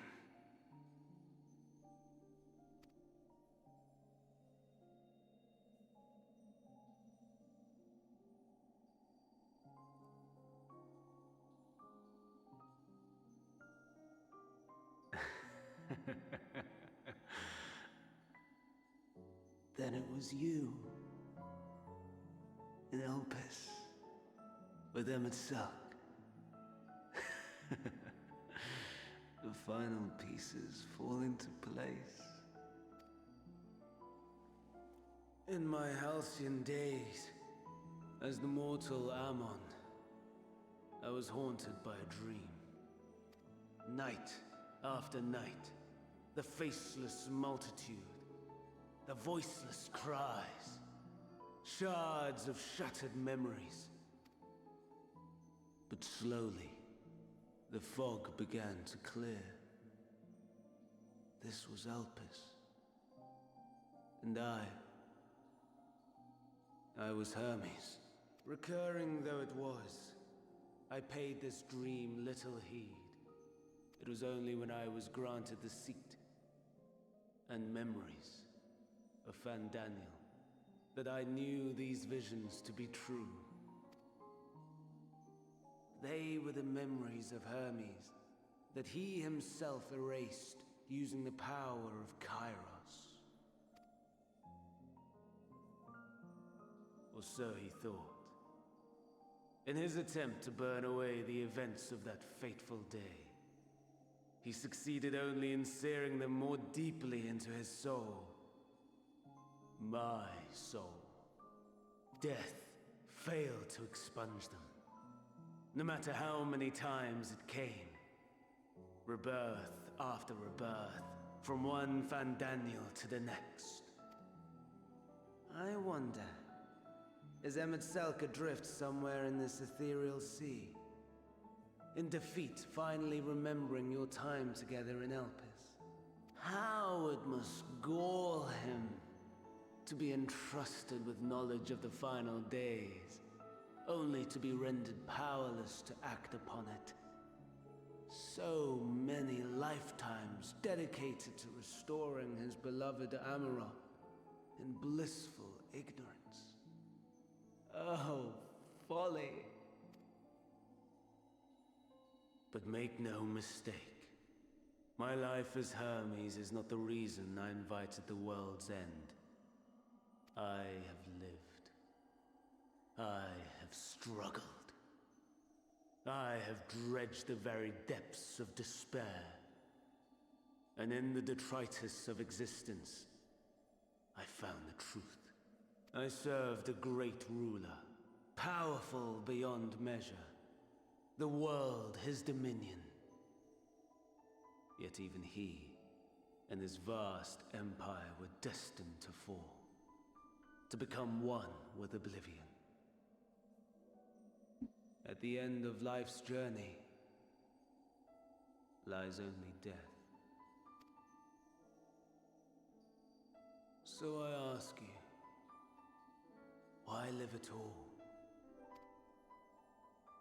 We betray, we torment, we murder. We are wicked, spiteful creatures, without exception. If life is so sacred, so precious, why fill it with such misery? Man wallows in a hell of his own making without purpose or meaning. To live is to suffer, and I would end that suffering by my own hand. It matters not if it flies in the face of all believed right and just.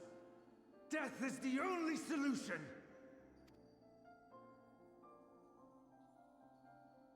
That is my truth, my answer to the question. And yet, even as the words pass my lips, I am filled with doubt. Has my search reached its end?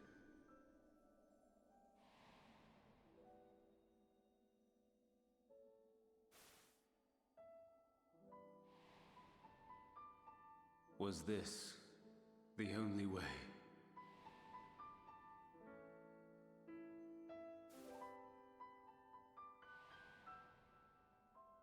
After all these years,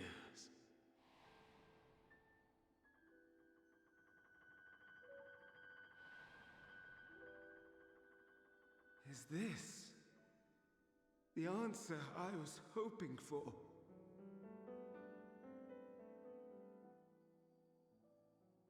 The lamentations of the damned. How it vexes me to see your conviction falter at the last. Van still clinging to existence, I see. You, who champion death so fervently, unwilling to accept your own, refusing to be purified and swept into the sea of souls. As do I. We prisoners to memory, watching as the world turns.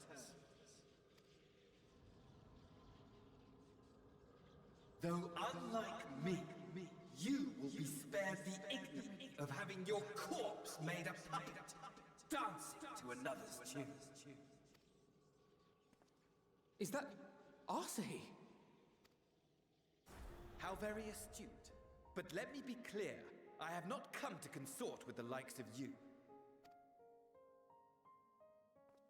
Nor have I come to bemoan the state of the world following my untimely demise. In fact, I delight in mankind's downfall, and the anguish it brings the savior of the savages. If I played some small part in the chaos, all the better. Not that I was in any position to resist. But to be made accomplice to the betrayal of Lord Xenos.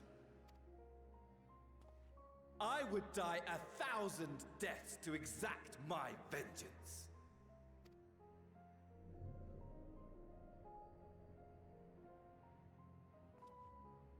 Now you are at my mercy. I shall drag us both into oblivion, and you will never see the fulfillment of your magnum opus. Even should you be reborn, your desperate search for answers must start again.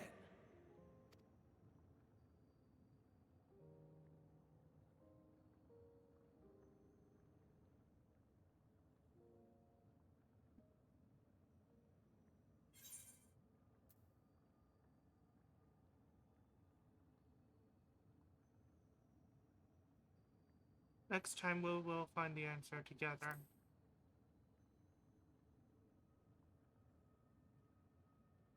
even here, even now, You have every right to hate me. For the fool I was. For the monster I became. But I will not beg forgiveness. The tale of Hermes, the man who knew so much, yet understood so little, ends here.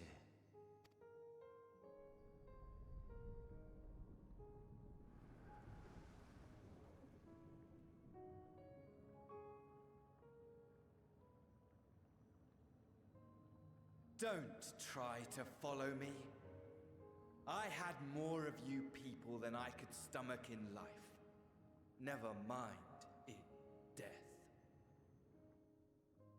Likewise, I pray we do not meet again. You had better hope not.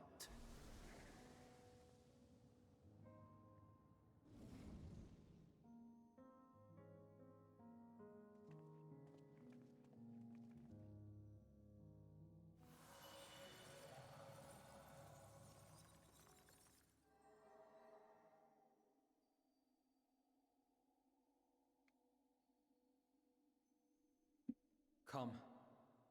Hydaelyn is waiting.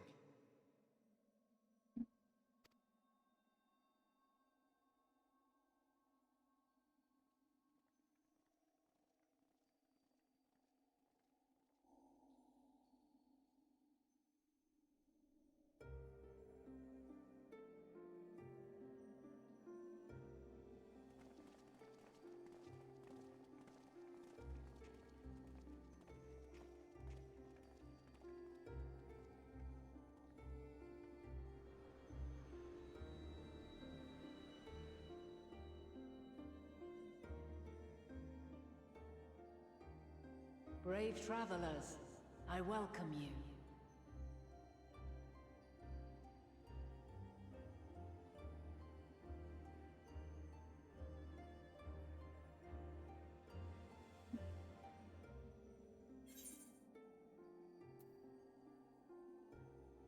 We meet again, Vana.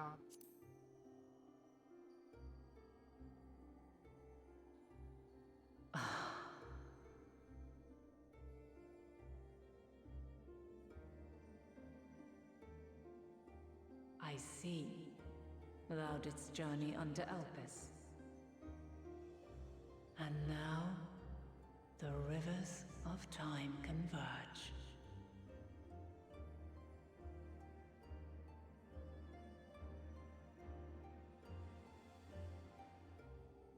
I know why you have come. Yet I would hear you speak your reasons all the same.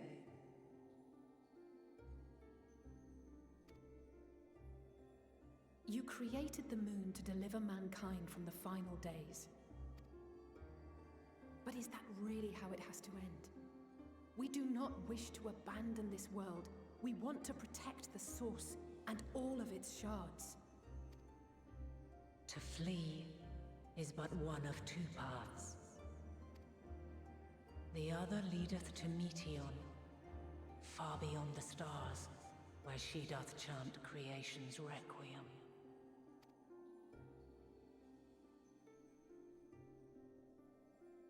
Her domain is formed of dynamis, pure, absolute. Where emotion and memory govern all, ether will avail you naught. Meteon hath gathered the pain and despair of countless stars, and to go unprepared is to go unto your doom. We'll beat her. We'll win. I swear it. Is what I might have said, once. After everything I've seen, all the times I've succumbed to my own anger and fear. I can no longer pretend that courage and faith will be enough. But are we truly so powerless? That our only choice is to flee? Far from it, my child. Long ago, the inhabitants of myriad stars, many more prosperous than Atheris, sought to free their worlds from life's woes. sorrow and anger, conflict and hostility, despair, and even death itself. But as Meteon reported, every attempt ended in failure. Darkness abideth within every living being and can never be cast out. Neither reason nor faith can challenge this immutable truth. To live is to suffer, and in suffering, find strength, and purpose, and hope. As you have done so many times before. Thou dost pursue an impossible dream, yet knowing this, you pursue it nevertheless. And thou hast learned to depend on others as they do thee. Thy yearning for the power to save the powerless hath ever driven thee to greater heights. Thou hast grown strong.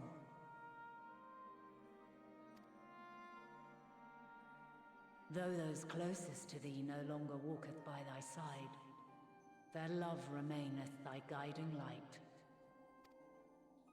For duty's sake, thou hast been bound by truths unutterable time and time again. Yet thy heart hath never wavered, as thy companions will attest. In thy pursuit of mysteries great, all thou believest is brought into question. Undaunted, thy thirst for knowledge remaineth unquenched. The fires of hatred that once burned in thy heart burneth no more. From their ashes doth spring the light of love, warm and pure. As witness to black calamity, thou despaired at man's helplessness. Resolved, thou didst unite a distant world on the brink of collapse.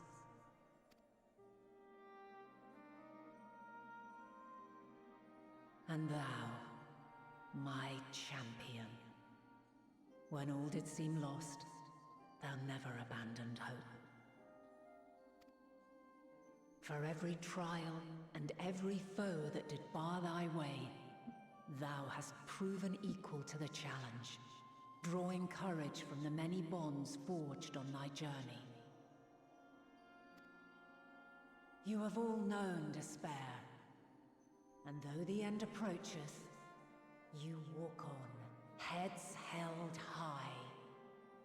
Therein lieth your power, the strength to silence the song of oblivion. Then there is a means to confront her. Yes, if you should prove yourselves worthy. Hark!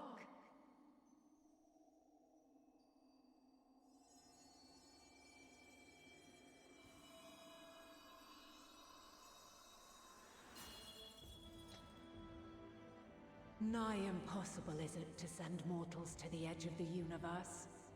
Should you fail, there will be no second chance.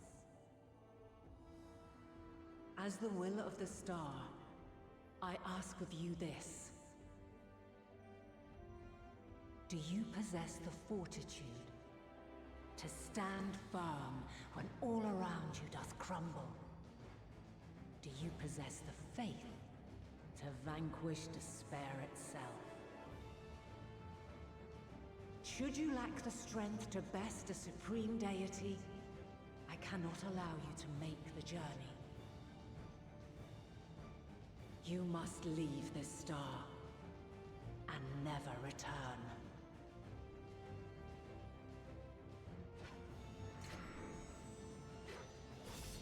Prepare yourselves. Prove ourselves worthy, eh? Sounds straightforward enough. Aye. No room for confusion there.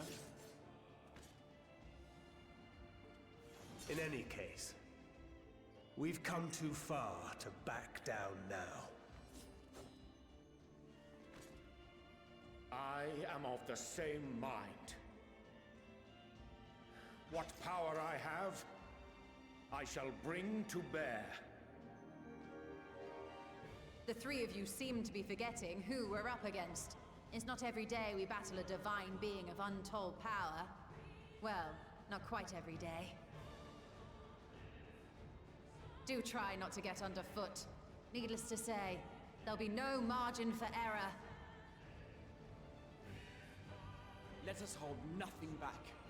For the people of this world and those beyond the rift.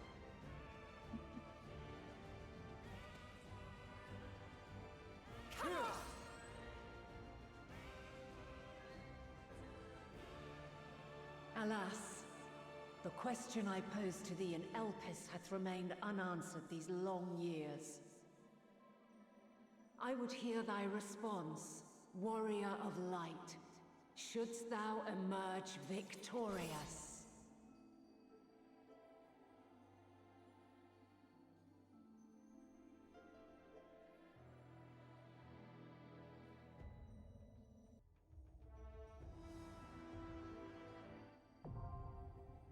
The Mother Crystal, now accessible. This is the one trial you can do with a party of NPCs, and boy am I gonna do it. The Mother Crystal. Well, one of two. Banker can only be tank. Graha can be DPS or tank. You can only be tank. You can only be DPS or tank. DPS, DPS, DPS.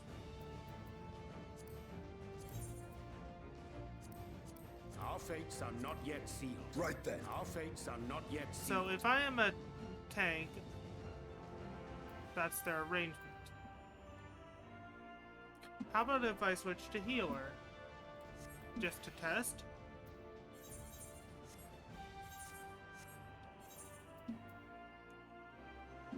Let's see, we would have Graha and Thancred be tank.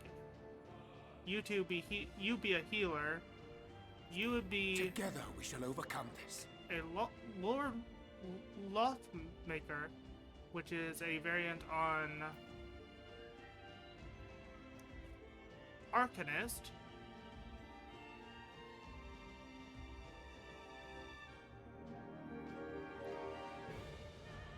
All-rounder being Grahatia, he goes for Paladin. But no, we're going to do this as tank. You have two Gunbreakers, a Sage, an Astrologian, an all-rounder being Black Mage, a Dragoon being Dragoon, a Sorceress being Black Mage, and a Red Mage. Let's do this.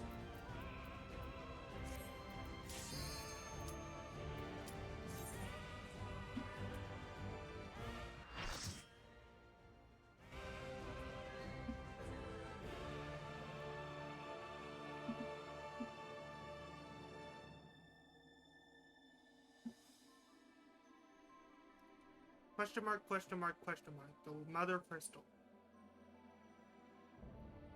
Divine Light, Heidelin.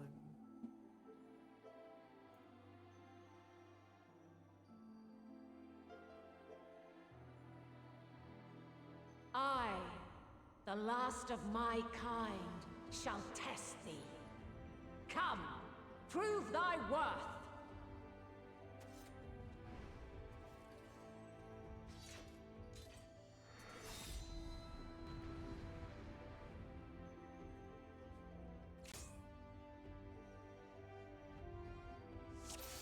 Just to test something really quick. It is a death wall.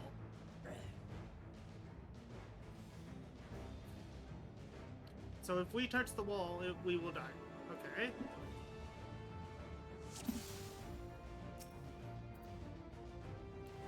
Have you the strength of will to alter man's fate? If I may?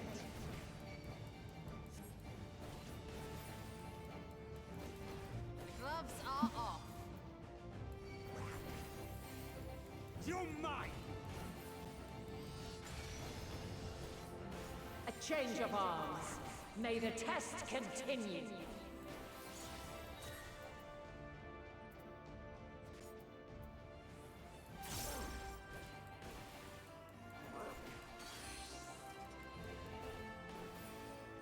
We're near or far. You're mine! Mitre.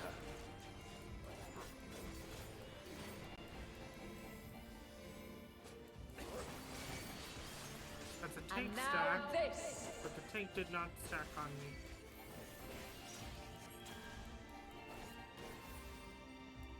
There.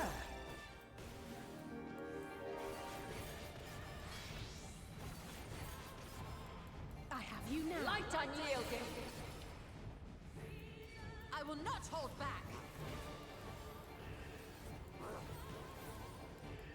You underestimate me. This will hurt. There.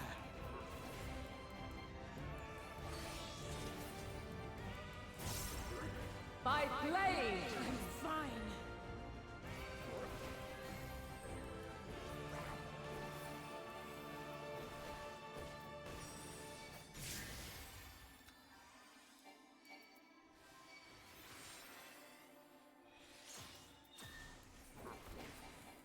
You're mine!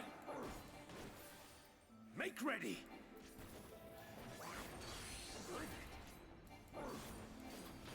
We're near or far. I'm not good at this fight.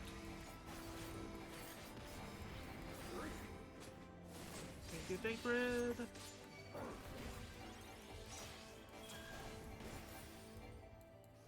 You're mine!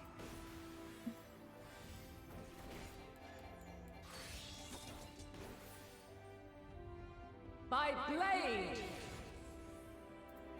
Okay, so need to watch what the others are doing. Crystals of light. To me.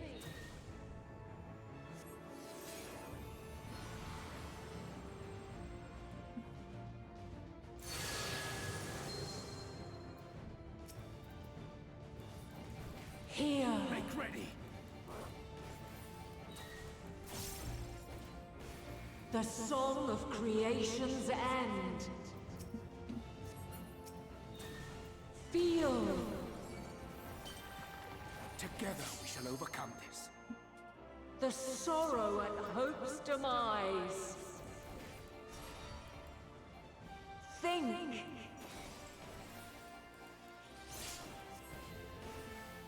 And find your way in the darkness.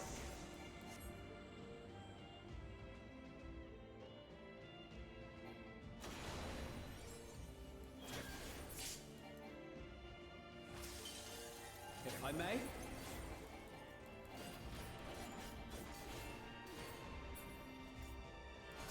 You underestimate me. Mitre. You underestimate me! One more? No, two more.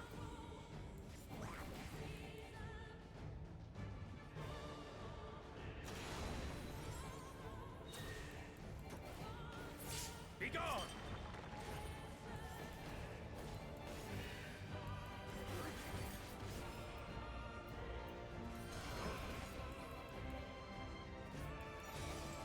Follow your light.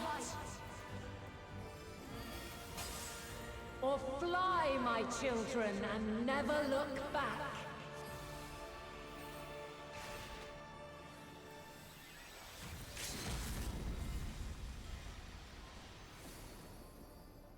Thank you, LB. Fuck yeah. Then you are resolved. Away with you! But this test is far from over. There. By crystal's light. I have you now.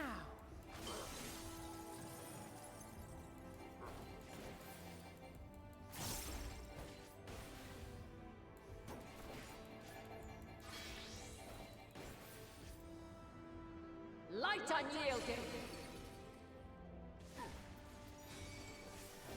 There.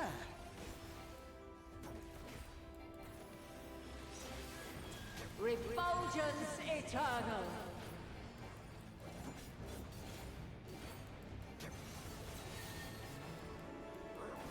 You underestimate me!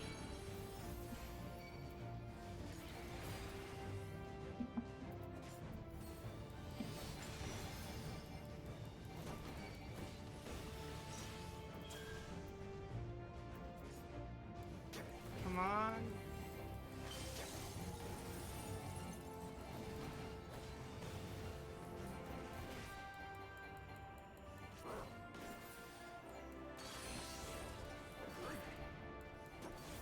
We're near or far.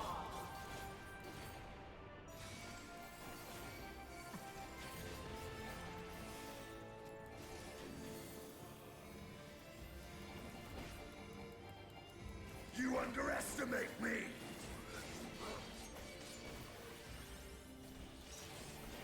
We're high or low. Be gone!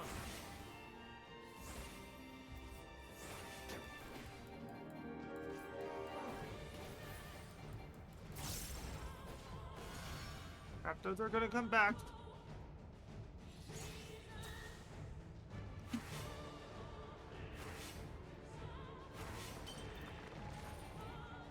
There.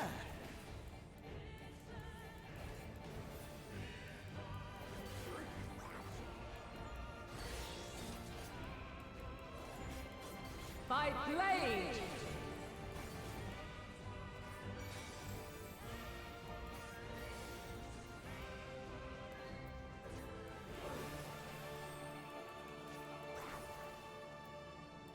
You underestimate me! Succumb not to fear. There.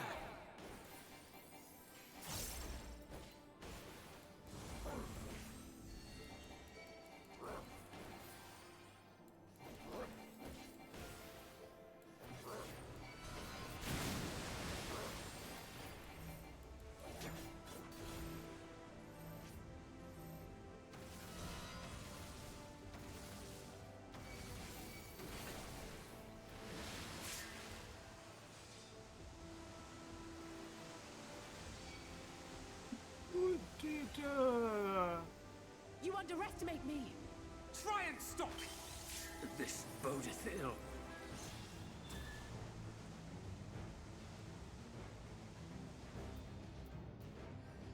Time to redeem myself. We're near or far. Fates are not yet sealed.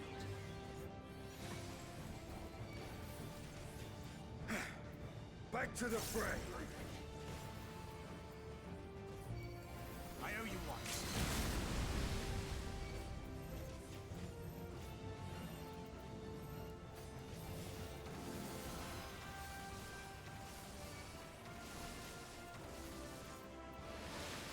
Okay.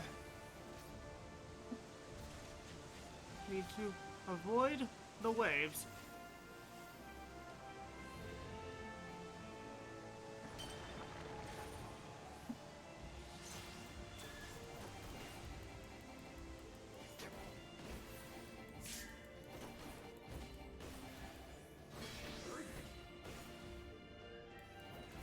Light unyielding. No, this is. Nothing to worry about. Not here. I'm gonna try this with an actual party because at this point, I don't think I can do this with NPCs that keep dying. I tried it with NPCs, not working, so I'm gonna get an actual party in here.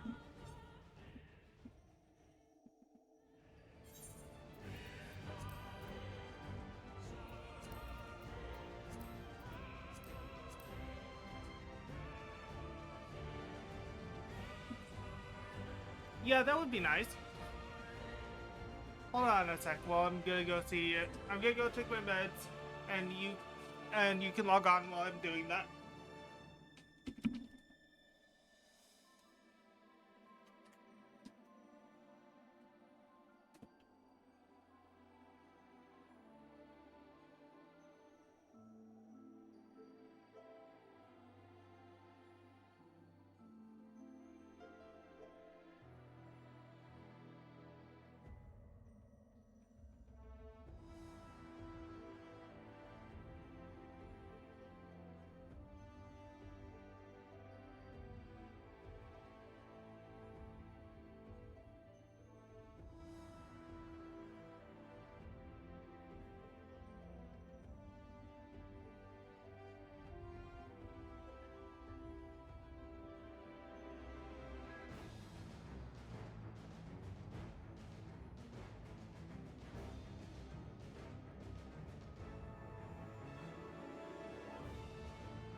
Okay, I've returned. Are you online?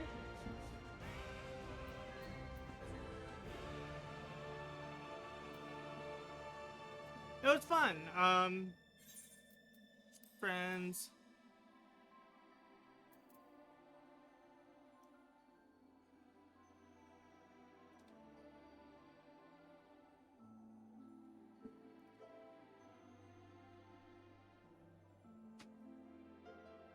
Ah, okay.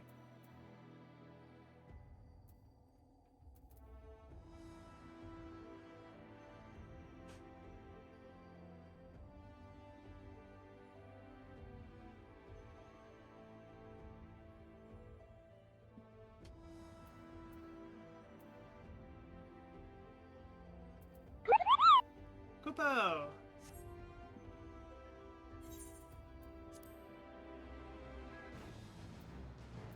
There you are. Invite to party.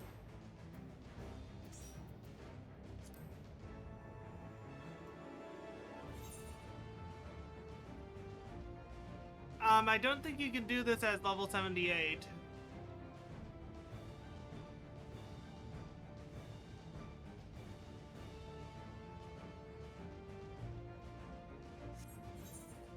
Ah, there we go. There we go.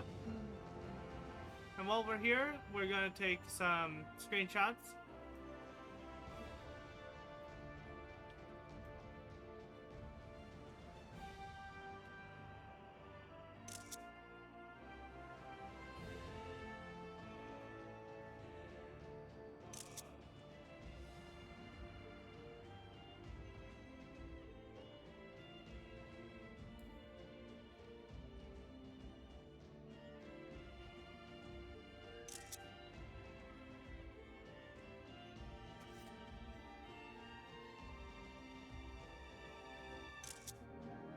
There we go.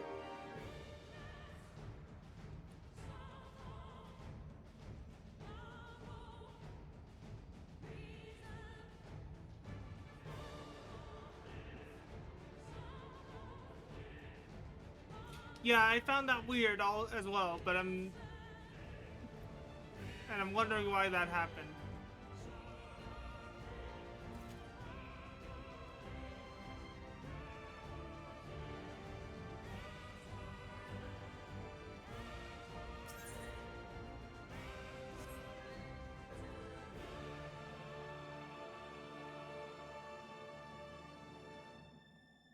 I don't know.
Yeah, that's fair.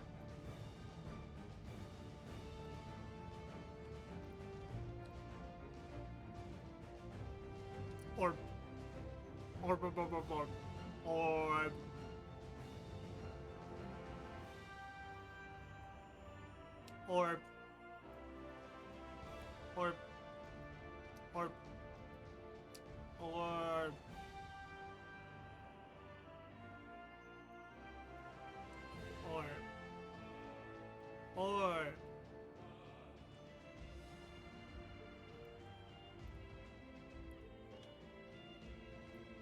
time for orb.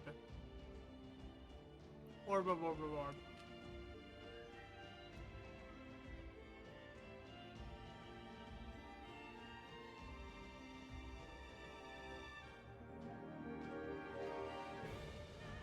Yeah, that is fair. The dark inside is kind of hard.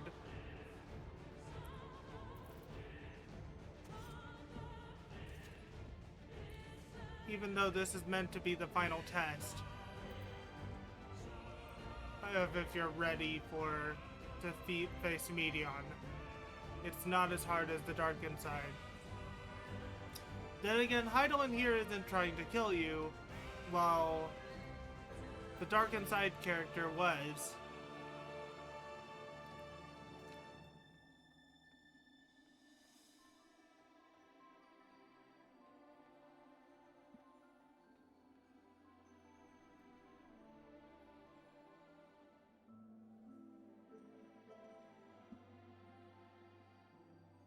Those heels must hurt to walk in.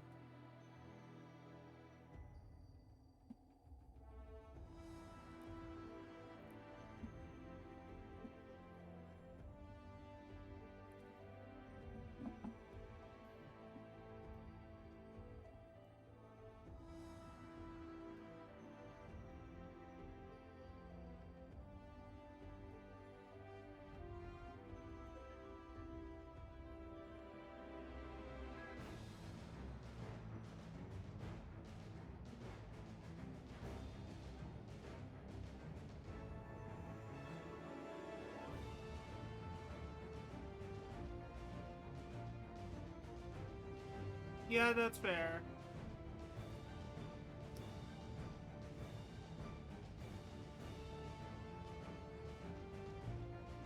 Dang, it's taking a while for this.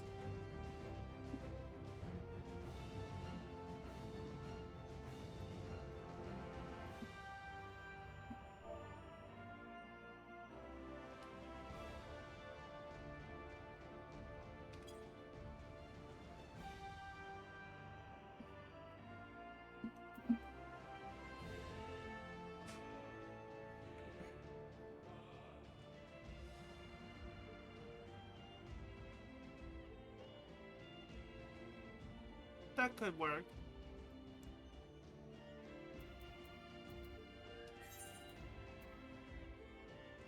Do you have any other classes that can actually play this? Reaper could.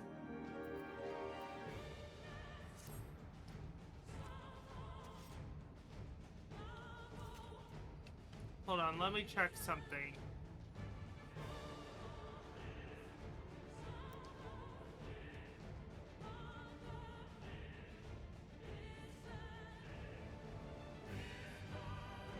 This current quest is her chosen one and all.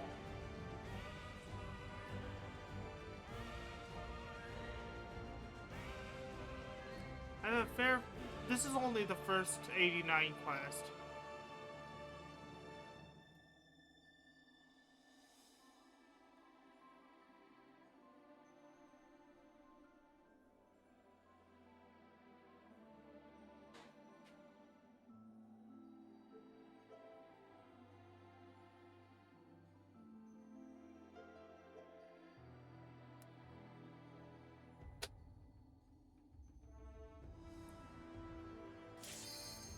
Ah, there it is.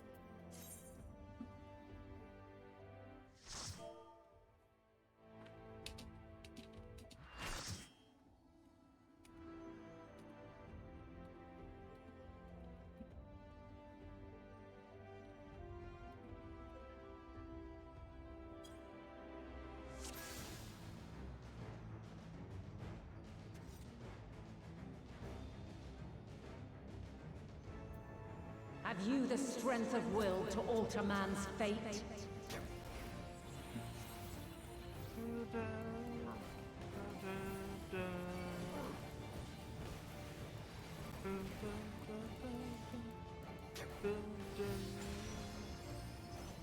A change of arms.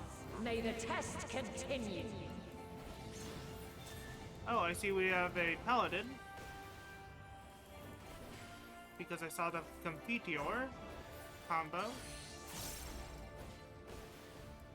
Where near or far, I was barely in range of that.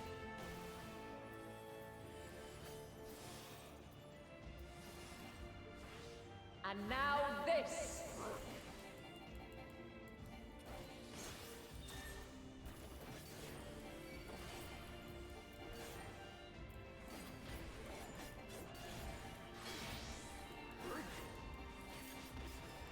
Light unyielding!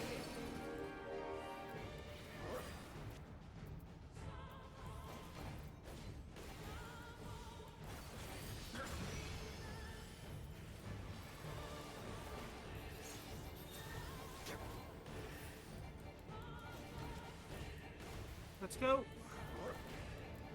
I think the next mechanic I saw was... By blade! Oh, I got hit by that. Nah, good.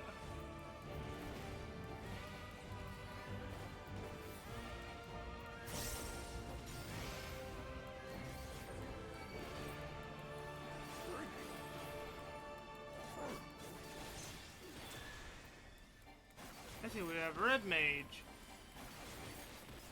Hooray, res spot. Light unyielding!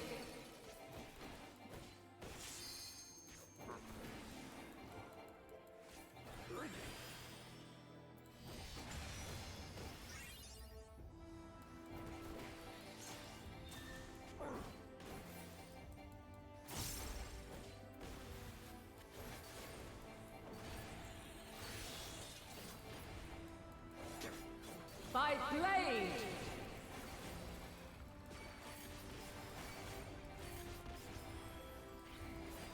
Crystals of light. I suck at this mechanic. Which one first?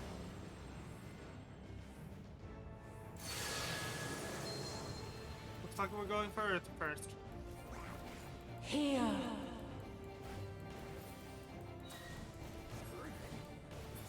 The song of creation's end. Feel.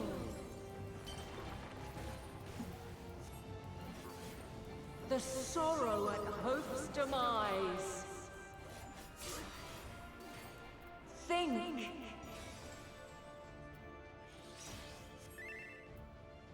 And find your way in the darkness.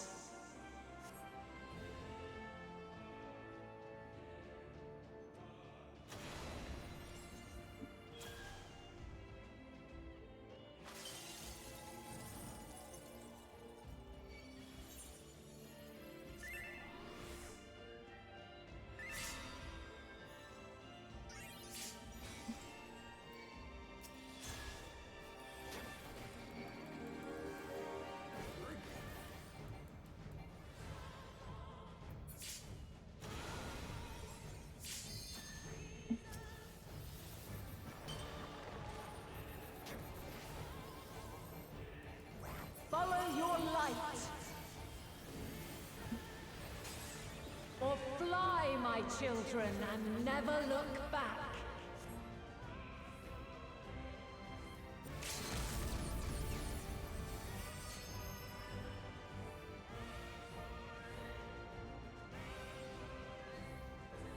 Then you are resolved. But this test is far from over. By crystal's light.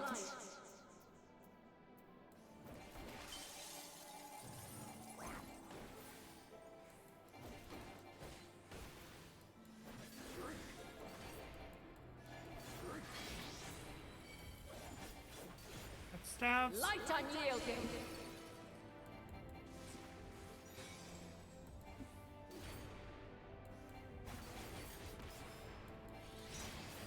Refulgence eternal.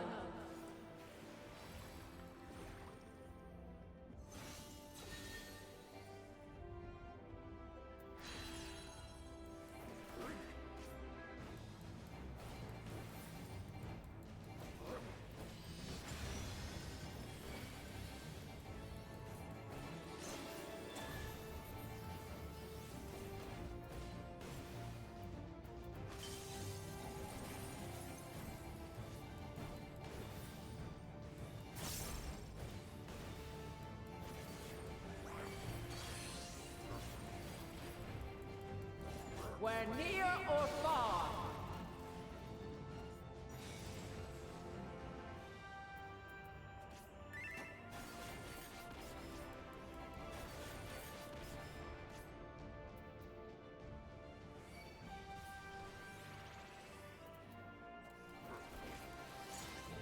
Where high or low.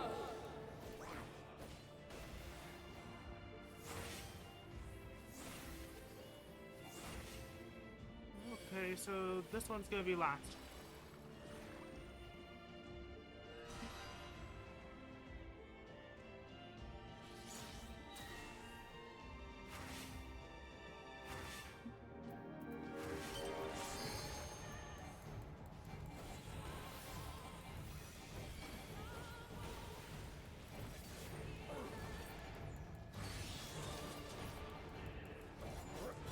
By blade.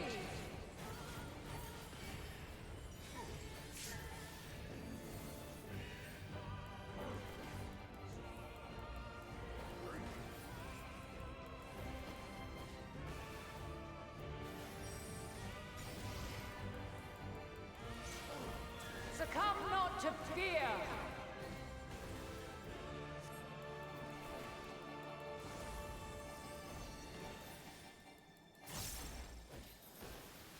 Okay.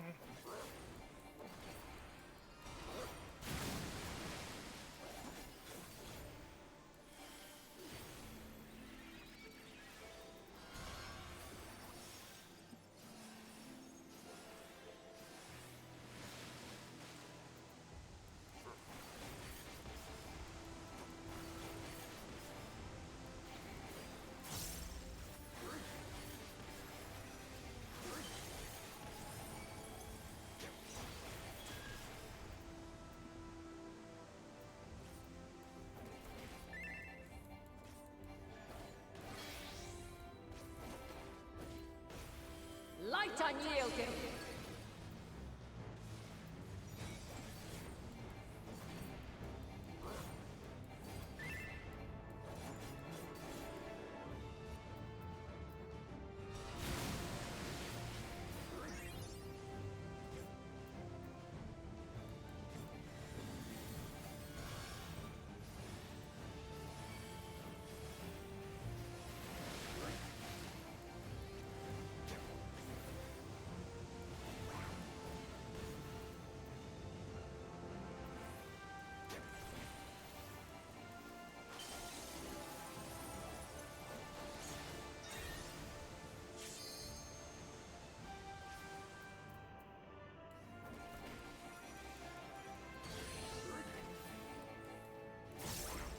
Where near or far.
Where near or far. There we go.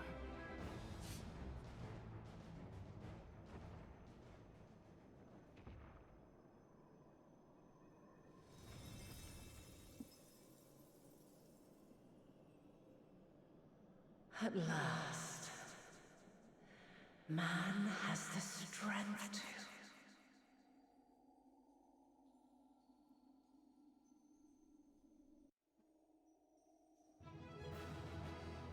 Good job, everyone. And everyone left.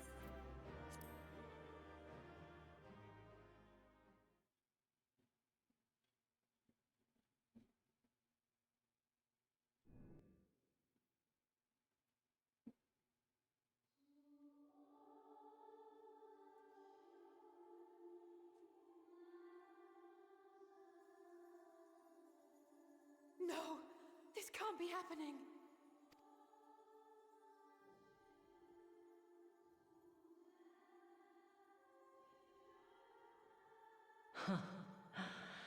Though my power is in constant flux, I have always kept a reserve for this very moment. It was a true test of your prowess. You have done well. There is one thing I must ask.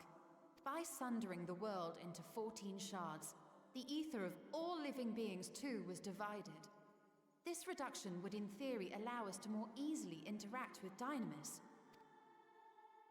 Having seen mankind brought to the very precipice of extinction, you wished for us to develop a means to overcome despair. You believed we had the potential, and sundered all creation to see it fulfilled. To deliver us to that swirling maelstrom of Dynamis in which our foe hides, and grant us the power to defeat her once and for all.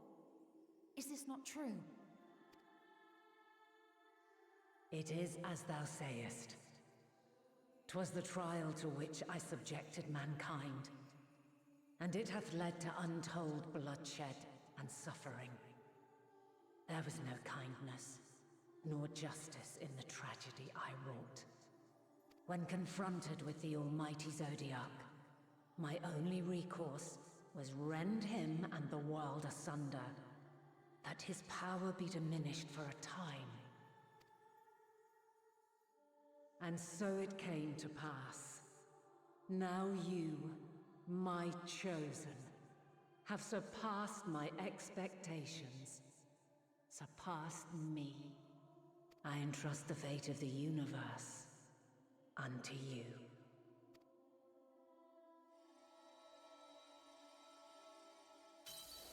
This crystal contains the memory of Meteion's passage through the stars.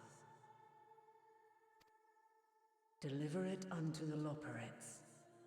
They will guide you to her.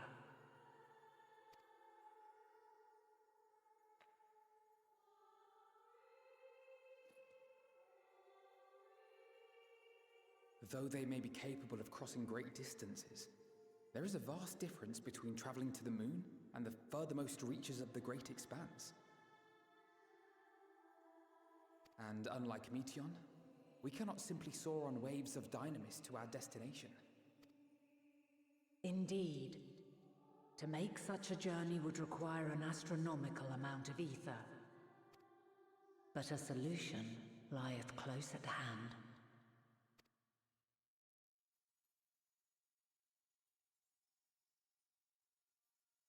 Of course. Yes, my child. Ever since I became the will of the star, the ether drawn here had slowly crystallized. They who have answered my call know it well. While I have remained hidden, it hath become the embodiment of the planet's will in my place. A faceless, omnipotent force of nature. The Mother Crystal, our final hope.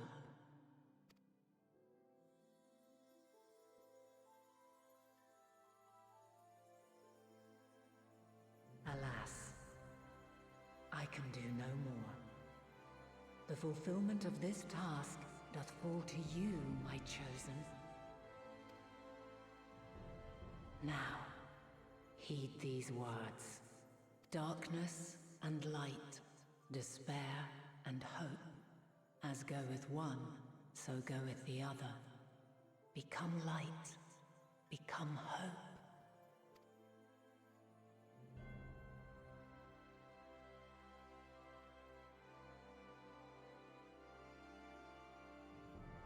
I have a gift for thee.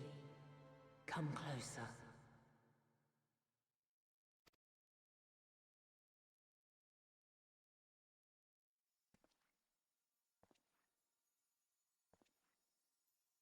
Long have I searched for a means to safeguard the future of this star.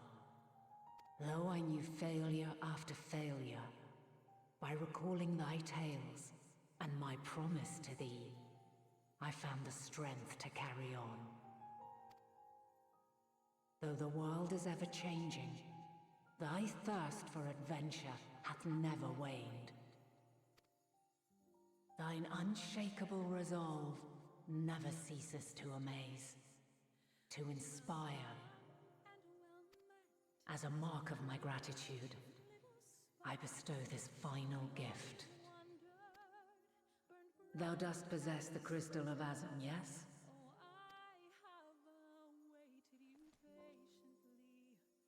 As Hydaelyn, I reside over the forces of stasis, tranquility, peace. The laws which impart stability to existence itself. I will weave this self-same power into the crystal, granting thee mastery over matter, to give form to the formless. Use it wisely, or it will not last indefinitely. My dumb TV is doing it again. One moment.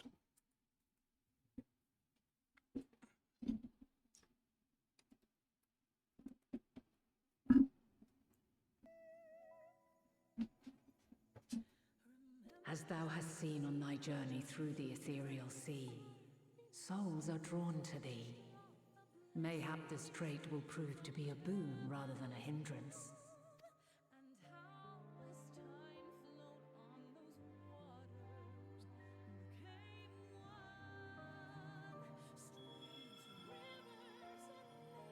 It is thy hopes and prayers that enable Azum's invocations and give them life.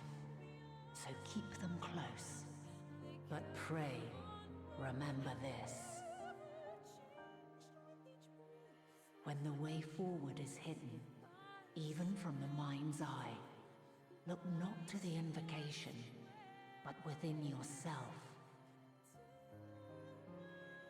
These were the words of the crystal's original bearer.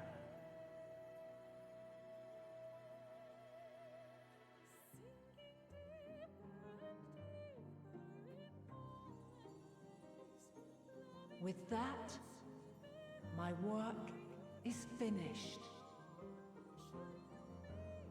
Fulfill our promise.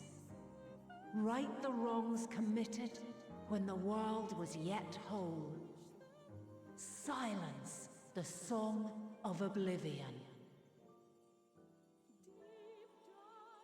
Teach her a brighter melody. Show her our journey is far from over.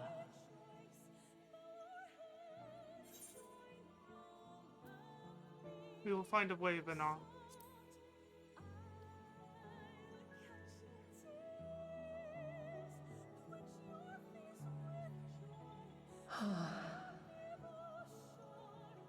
Of this, I have no doubt. For yours is a light brilliant beyond measure. Long after I have gone, though not even my soul remaineth, my love will be with you forever, my dearest children.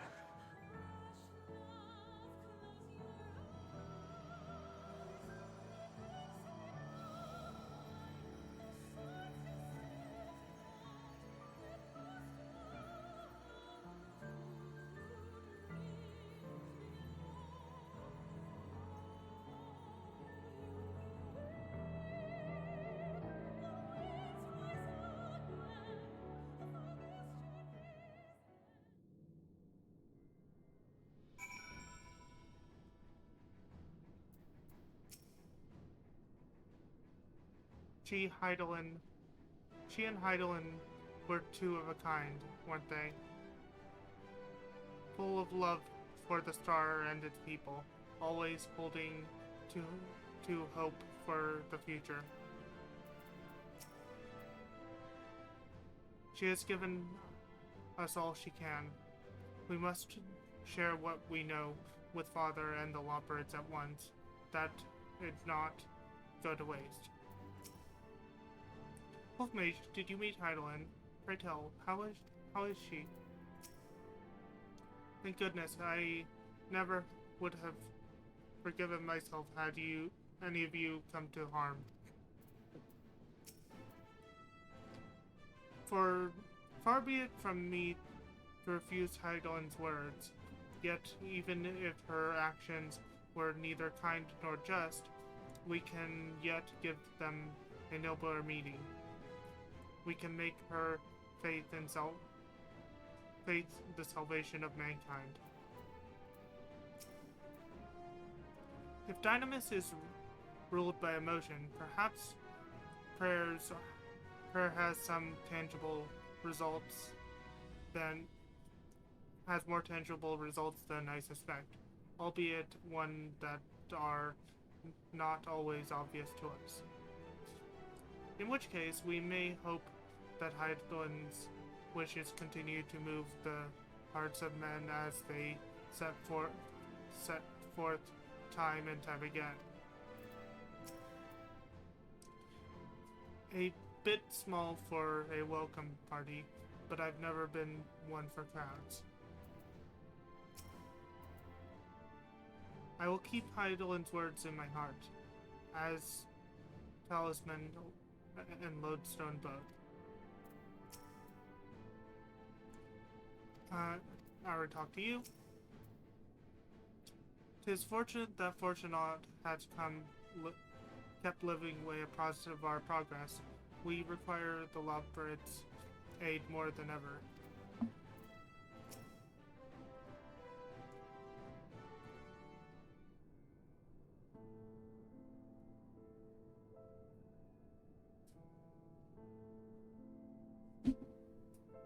No, the stream audio is good on both my end and Eddie's.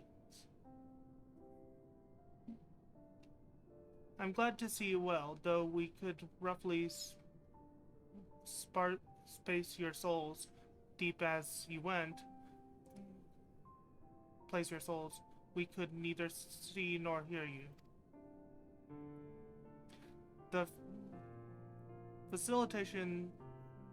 fluctuations in your ether near the end gave me quite a fright. What in the world happened?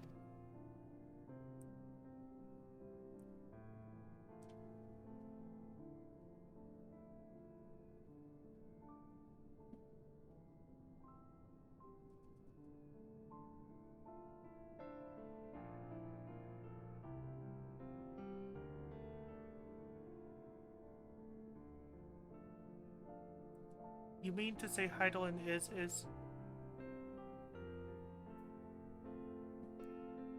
No, there's no time to feel our feelings. We must carry out Heidelin's will without delay. We'll find Medion if it's the last thing we do. If you wouldn't mind handing over the crystal, that is. The fancy navigative one.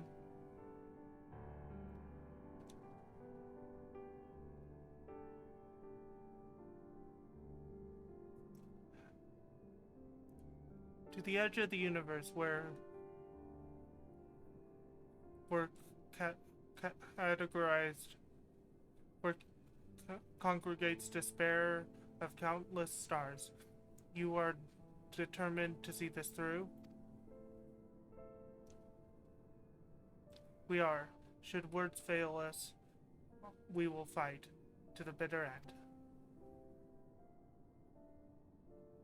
I know that it pains you to accept this, that I would that I need ask nothing more of you. Yet we have only two means of travel to travel the Great Expanse, the Moon, and Sharion's Ark. I am all too aware that both are of that without both of them, there will be no Exodus. But I nevertheless beg you to honor the agreement we made.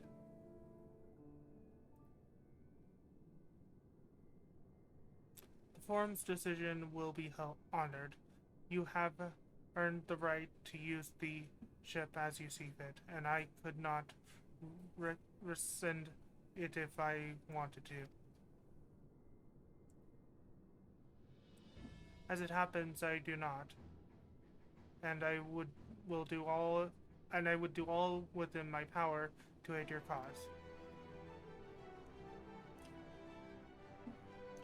With that settled, might I suggest we rest a while? Proving oneself to Hyde Island is never easy, and despite our unparalleled genus, we'll need a day to make the necessary calculations. You may as well take advantage of it. You can chart a course through the Sea of Stars in a single day? Ye gods.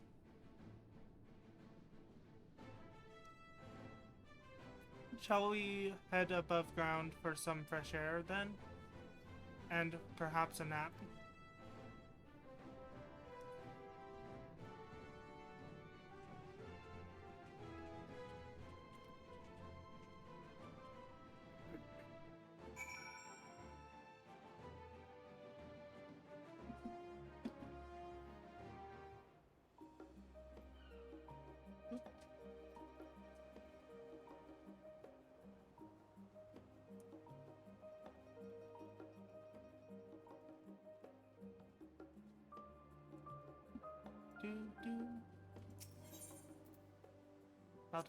Next time, guessing, yep.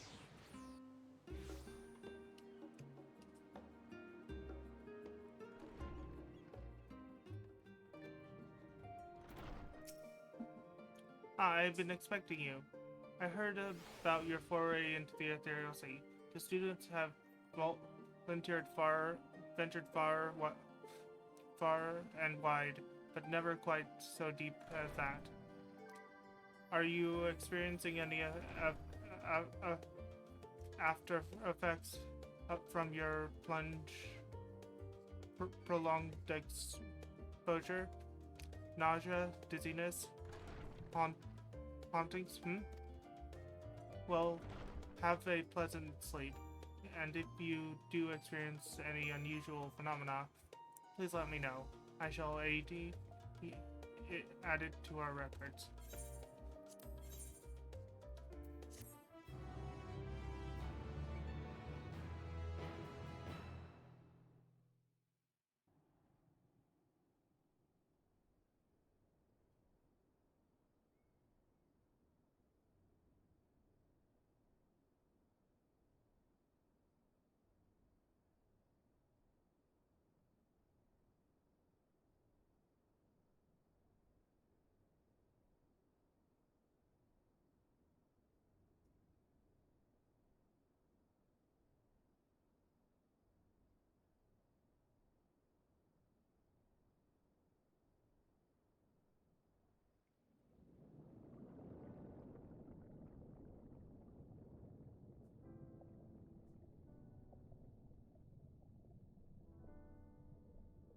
There you are.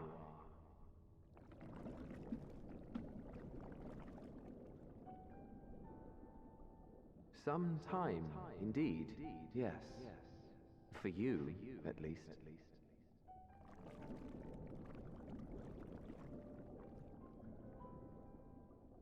Believe me, I'd meant to get some proper sleep. But here we are, drifting along instead. Well, well, you too. And so we remain, to watch and wonder.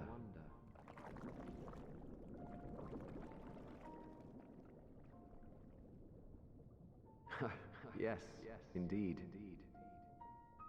To begin, we first must see the end.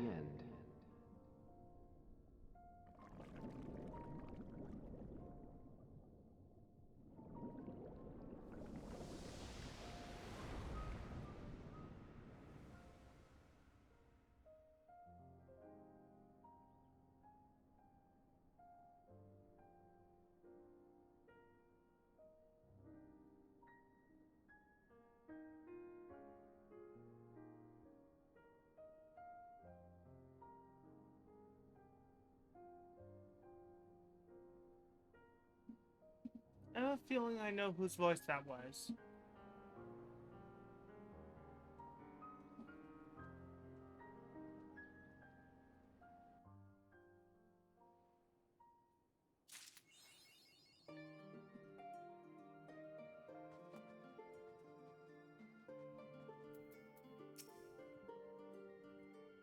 A great many of the happenings, helping hands that delivered the adamantite are still here in Charlian, and I, for one, couldn't be happier. Between the Aether Burner to be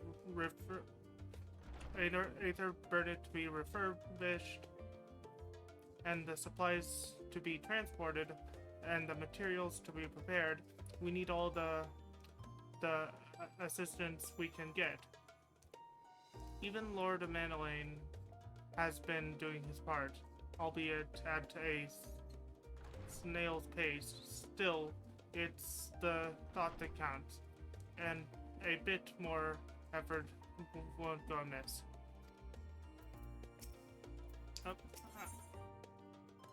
A bold discussion.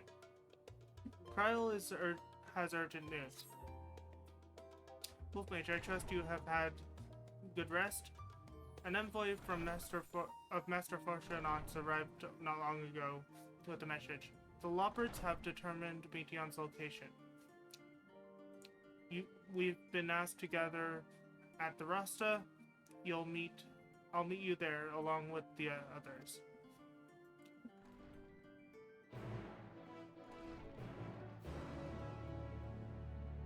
Oh, a mender. I can mend my gear, yes.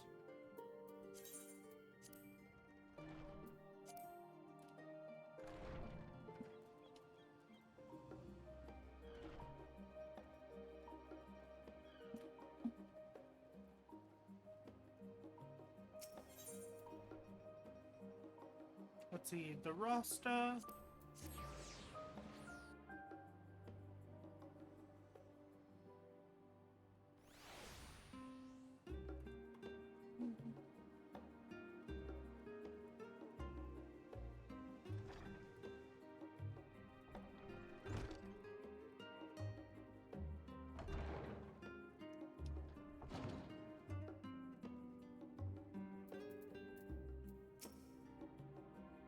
I fear our recent travails within Labyrinthos and the Aether Sea have taken their toll on my mind. For last night I received a visitor in my dreams, Mumbrida. A vision not of the woman as she was, nay, but the woman she would have become. What took you so long? We have much to discuss and scant time to do it. Good gods, I can hardly believe the Lopperids managed to find Meteon out there, hidden among the stars. The sheer distance involved are mind-boggling.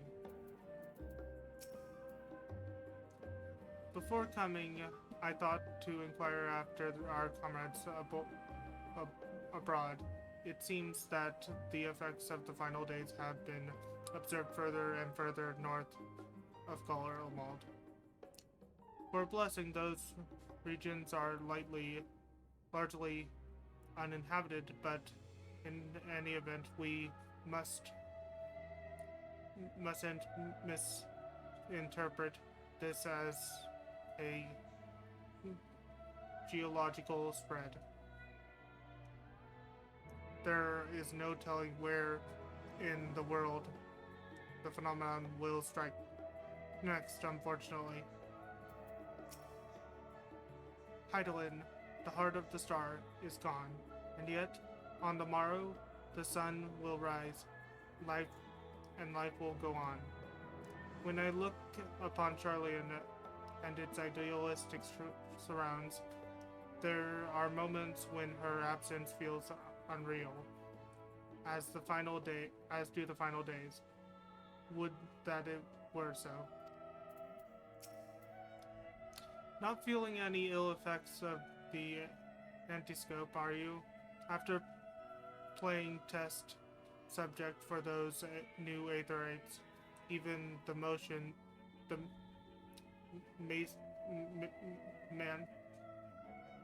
of Aether sickness makes me feel queasy. How did you sleep? Well, should hope. It's likely that the last opportunity we will have to take a proper rest for quite some time. And I probably could have done with a few more winks myself.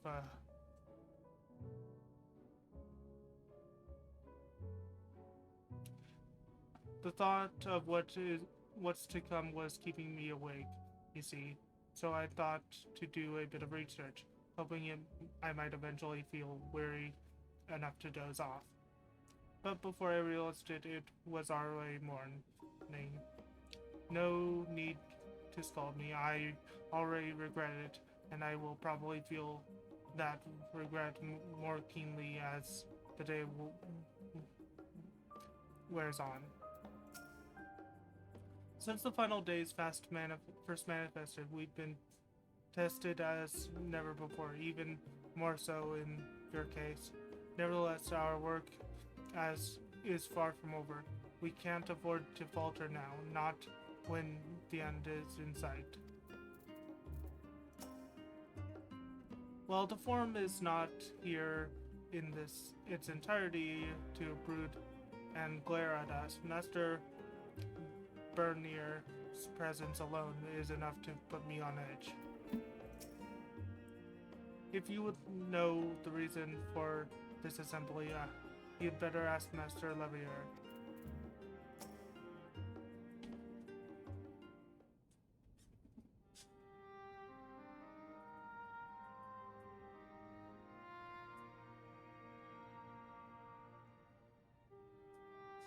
Everyone appears to be present and accounted for. Good.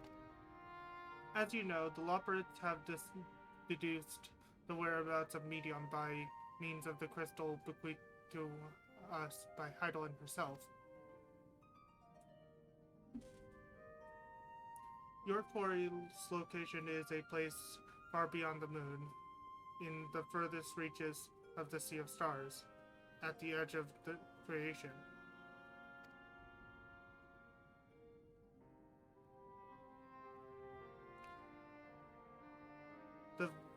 A veritable ultimate duel.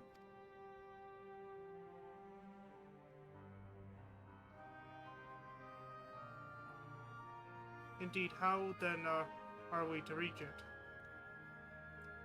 An excellent question. Lucky for you, I have an equally excellent answer. In theory, with the advanced propulsion system, the moon is capable of delivering you to ultimate duel, but the myriad other facilities housed within would greatly impede travel through the Sea of Stars. Even the Mother Crystal may not possess either enough to bear so massive a vessel to our destination and back. However, if we integrate the hyperhopper into the Aether Burner, we should be able to fire things up and jump our way to the end of the universe in no time. Father, does this mean...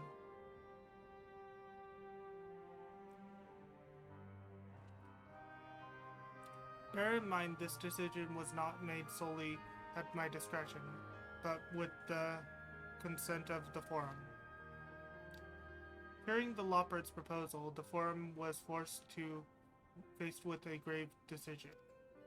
To commit the Ark to this endeavor would mean abandoning both our plans to evacuate to the moon and resettle on another star. Nevertheless, needless to say, the proposition invited fierce debate. In the end, however, the Forum was swayed by the simple fact that Hydaelyn believed you possessed the strength needed to overcome this crisis. The Great Exodus was, after all, a plan of Hydaelyn's own making. Therefore, if in the 11th hour, she would proffer another means by which we may seek salvation, we would be fools to dismiss it out of hand. Indeed, she sacrificed everything, her very existence, to avert the destruction of the star. That is why we have chosen to place our faith in Hydaelyn, in you. The Ark will be made ready for your voyage to Ultima Thule. What of all the people that have labored so tirelessly to prepare for the evacuation? They must be furious. I would not be so sure. They have not forgotten your deeds on the Magna Glacius, nor your instrumental role in orchestrating the delivery of adamantite and Goa. Nor did your instrumental role in orchestrating the delivery of adamantite go unnoticed. No, the people do not protest. Quite the contrary. They have expressed unwavering support for your mission.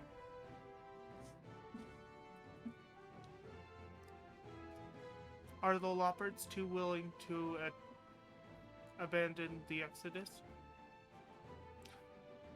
Were you not listening when we said we were born of Hydaelyn's love for Aetheris and its people?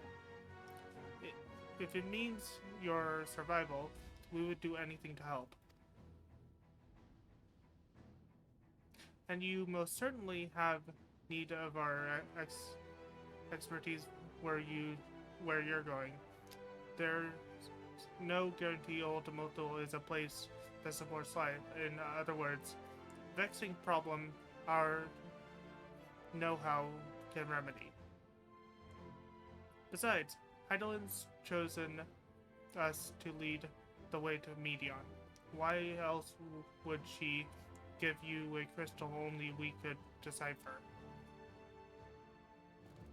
But more importantly, we were perfectly content to evacuate Aetheris until you brought us here, Ariadne. And now we're enamored with the place, so what choice do we have but to save it?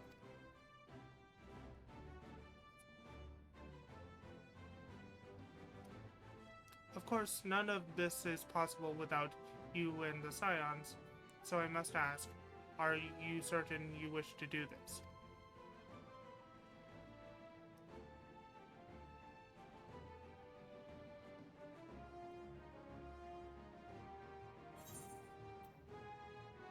You couldn't stop us if you tried.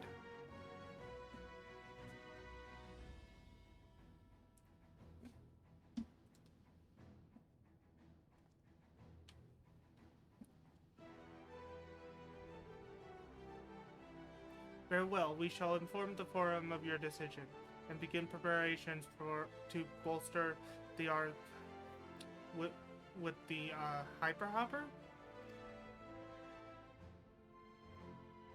The Lopperts will coordinate with the Ilzabard contingent to have the necessary components transported via the Tower of Babel.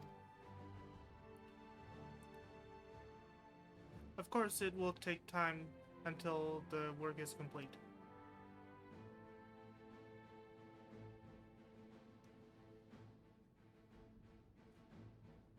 For now, pray take your ease. It would seem there is not but to do but rest and prepare, shall we?